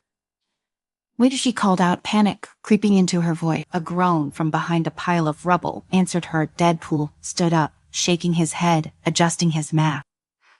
Well, that was fun. Let's never do it again. He paused, glancing at his hands. Oh boy, I think I got a little upgrade. Wanda's gaze snapped to him and her eyes widened. Deadpool's skin, which had always been marred by the scars of his accelerated healing, now glowed faintly, his veins pulsing with an eerie red light. He flexed his fingers and the pavement under his feet cracked slightly from the sheer pressure. Wanda, is it just me or did I level up? Wanda took a step back, her heart racing. This isn't true, right? Something's happened. I can't feel my power. Deadpool blinked. When you're normal now? I didn't think that was possible. Her mind raced, trying to make sense of it all. Whatever that pulse was, it hadn't just affected her. It had reversed something fundamental in the fabric of their reality. Mutants across the world were losing their abilities, but Deadpool, his regenerative powers were amplified dangerously so. And if he was affected, that meant this wasn't just a localized event. We need to figure out what caused this. Wanda said, her voice steadying despite the fear growing at her. If we don't, you might not be the only one losing control. Deadpool cracked his neck, control so overrated. But yeah, this feels weird, not in the fun way. Wanda nodded, her mind racing. Doctor Strange? He might know what's going on. Without waiting for Deadpool's sarcastic response, Wanda turned, hurrying toward the Sanctum Sanctorum. The streets were eerily quiet as they made their way through the city. The usual hustle and bustle of New York was replaced by a strange, oppressive stillness. As they passed a group of mutants huddled in an alley, Wanda felt a pang of guilt. They looked lost, disoriented, their powers stripped away, just like hers. Deadpool noticed her glance and gave a rare moment of sympathy. "We'll fix this. You re the magic guru, right? We just gotta figure out which magic rabbit hole we fell down." But even Deadpool's humor felt strained. He could sense something far more sinister lurking beneath the surface of their predicament. And for once, he wasn't sure if he liked the idea of being the one with too much power. When they arrived at the sanctum, the doors were already open, a faint trail of smoke drifting out. Wanda's stomach churned with unease. She had expected Strange to be here to have answered. But as they stepped inside, the once grand and mystical space was in shambles. Books were scattered across the floor, relics cracked, and the air itself seemed heavier, thick with residual magic. "Strange," Wanda called out, her voice echoing through the empty hall. Deadpool glanced around, kicking a broken vase. "Guess he's not home." Before Wanda could respond, a soft groan came from the far side of the room. She rushed over, finding Dr. Strange slumped against the wall, his once powerful form drained, his hands trembling, as if he had been fighting something beyond his control. "Wanda?" His voice was weak, barely a whisper. Wanda knelt beside him, her hand trembling as she reached out. "What happened? What did you see?" Strange shook his head slowly, struggling to focus. A tear in the fabric of magic, something ancient, something hungry. It's feeding on chaos. Deadpool, leaning against a pillar, crossed his arms. "Sounds like a fun party. So how do we stop it?" Strange's eyes flickered toward Deadpool, and for a moment, a shadow of fear crossed his face. "You were the key. Whatever this entity is, it's drawn to you. Your chaotic energy. It's amplifying everything." Wanda's heart sank. If Deadpool was the focal point, that meant they were already in more danger than she realized. "We need to find the source," Strange continued, his voice barely audible. "The entity it's saying called the Weaver. It's saying you're unraveling the threads of reality, starting with magic. If you don't stop it, there won't be anything left to revert." Wanda's mind raced. The Weaver, she had read about it once, an ancient being that thrived on chaos, consuming the balance of magic to feed its own power. It was drawn to disruption, to instability, and Deadpool, with his unpredictable nature, was the perfect conduit for it. "We'll stop it," Wanda said firmly, standing up, "but we need to know where to start." Strange weakly lifted his hand, pointing to a shimmering portal near the back of the room. "It's already started warping reality. The portal, it leads to the source. But be careful, the Weaver Sesh realm, it twists your mind. It'll try to break you before you even reach it." Deadpool tilted his head. "Twists your mind. Sweet. I bet I've already got a head start on that." But there was no humor in his voice. Now Wanda could see the tension in his posture, the way his eyes flickered with uncertainty. The Weaver was feeding off him, and the longer they waited, the more dangerous it would become. "Let's go," Wanda said, her voice steady. "We don't all have time to waste." Deadpool nodded, and together they stepped toward the portal, the air around them crackling with anticipation. Wanda felt a cold dread settle in her chest as the swirling energy enveloped them, pulling them into the unknown. The world shifted around them, colors blending and distorting as they were transported to the Weaver Palpurel. It was a place of chaos, where gravity shifted unpredictably and the sky bled into the ground in twisted, nonsensical patterns. Buildings floated in midair, trees grew upside down, and the very air seemed to pulse with unstable magic. Wanda took a deep breath, trying to steady herself. "Stay close," she warned. "This place isn't bound by the same rules. It's going to try to tear us apart." Deadpool for once was silent, his eyes scanning the landscape with uncharacteristic seriousness. Whatever lay ahead, they both knew this was only the beginning. The Weaver was waiting, and the closer they got, the more the fabric of reality would unravel. The moment they stepped into the Weaver-set realm, Wanda could feel the oppressive weight of chaos pressing in on her mind. Every step she took was met with resistance, as if reality itself was stretching and contracting, trying to pull her apart. Deadpool walked beside her, his usual swagger muted, his eyes darting across the warped landscape. They passed floating chunks of rock and twisted fragments of building. The sky was a sickly green, swirling like a storm that never broke. Gravity shifted randomly, forcing them to leap or float in different directions. Each moment felt as if the ground beneath them could collapse into nothingness. Yet there was a strange beauty in the chaos, the colors and shapes constantly morphing, like a dream that couldn't decide what it wanted to be. "This place gives me the creeps," Deadpool muttered, glancing at a building that appeared to fold in on itself like paper. It sounded like someone took a Picasso painting and threw it in a blender. Wanda focused on the energy pulling at her. She could feel it now stronger than ever. The Weaver was close, and its influence was growing. She could sense the delicate threads of magic. It was unraveling, fraying the boundaries between order and chaos. And Deadpool, his chaotic energy, was like a beacon pulling them deeper into the heart of the Weaver. Zendome. "Stay focused," she said, her voice sharp. "The Weaver will try to disorient us, break us down. We need to keep moving." Deadpool grunted in response. His face, usually full of snark and humor, was tight with concentration. Wanda could see the strain in his eyes. The amplified power was weighing on him, pulling at his sanity. He had always been able to joke his way through the worst situations, but this time it felt different. As they moved deeper into the realm, the landscape shifted again. The floating debris morphed into jagged spires of glass, towering over them like monstrous teeth. Shadows flickered at the edges of Wanda's side vision, strange amorphous shapes that moved too fast to be seen clearly. "Hey, Wanda," Deadpool's safe voice was unusually soft, almost hesitant. "Do you ever get the feeling that we're not alone here?" Wanda's skin prickled. She had felt it too. Something was watching them. The Weaver wasn't just an abstract force. It was here, lurking in the shadows, waiting for the right moment to strike. "We're close," Wanda replied, her voice steady. "Just keep going. Down. Yeah, get to you." But as they pressed forward, the pressure on her mind grew stronger. The Weaver said its presence was everywhere now, seeping into the very air they breathed.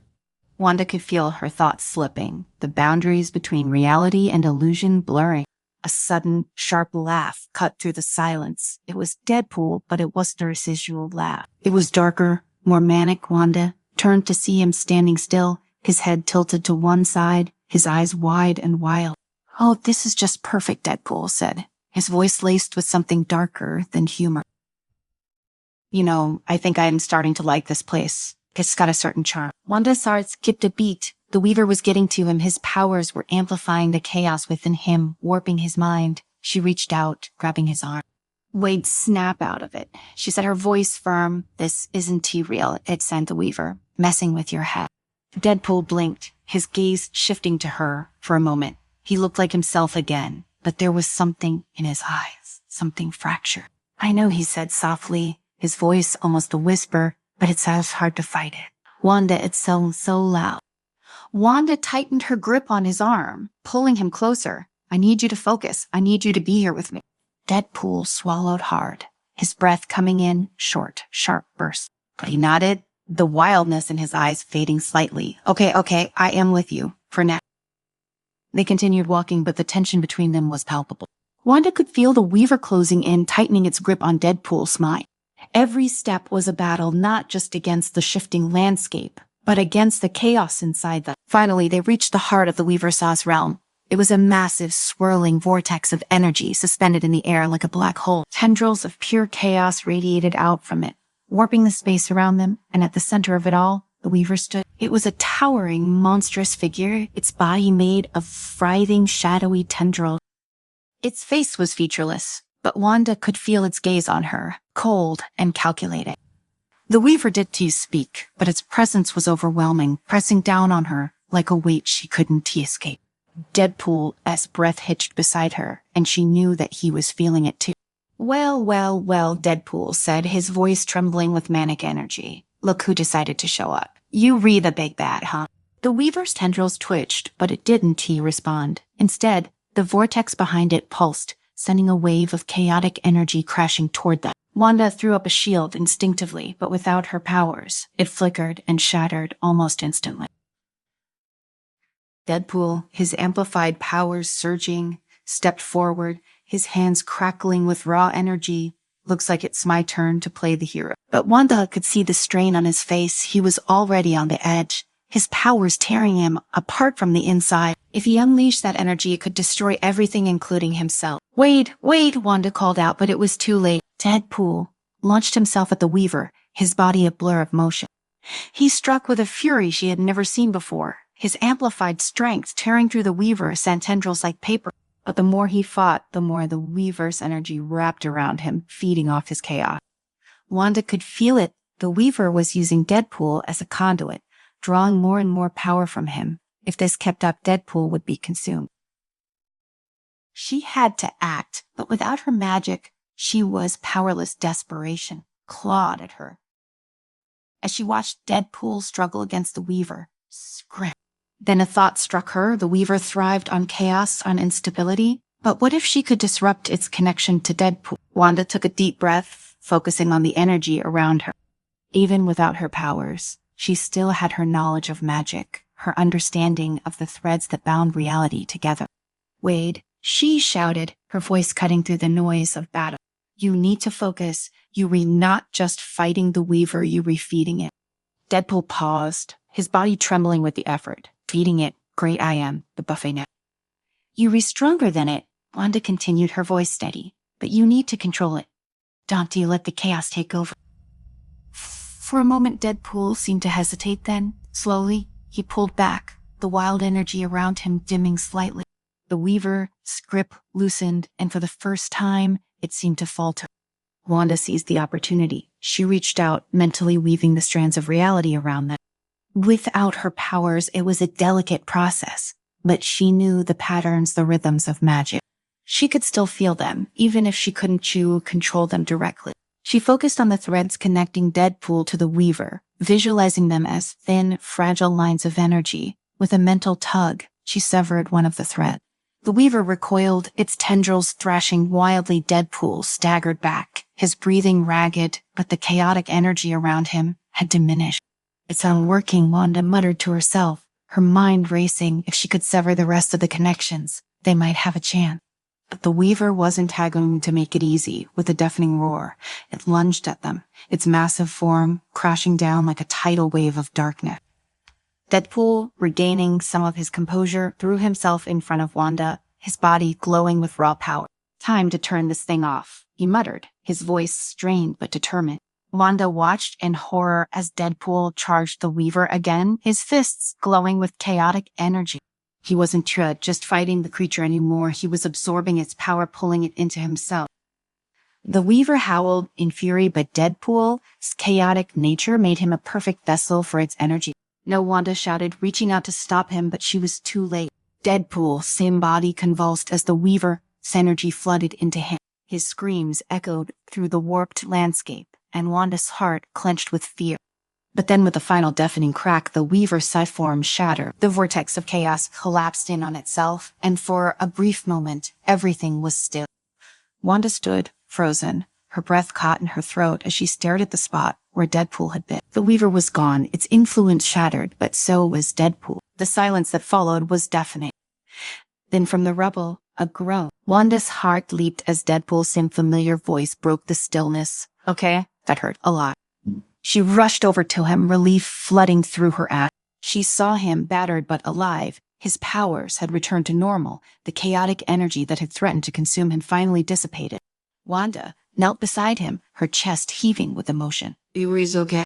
Deadpool grinned weakly, his usual humor creeping back into his voice to fine. Okay, but yeah, I am not dead, so when... Wanda couldn't help but laugh, tears pricking her eyes. Yeah, wait. As they stood together in the now quiet realm, Wanda couldn't shake the feeling that this wasn't the end. The Weaver might have been defeated, but chaos was a force that never truly went away.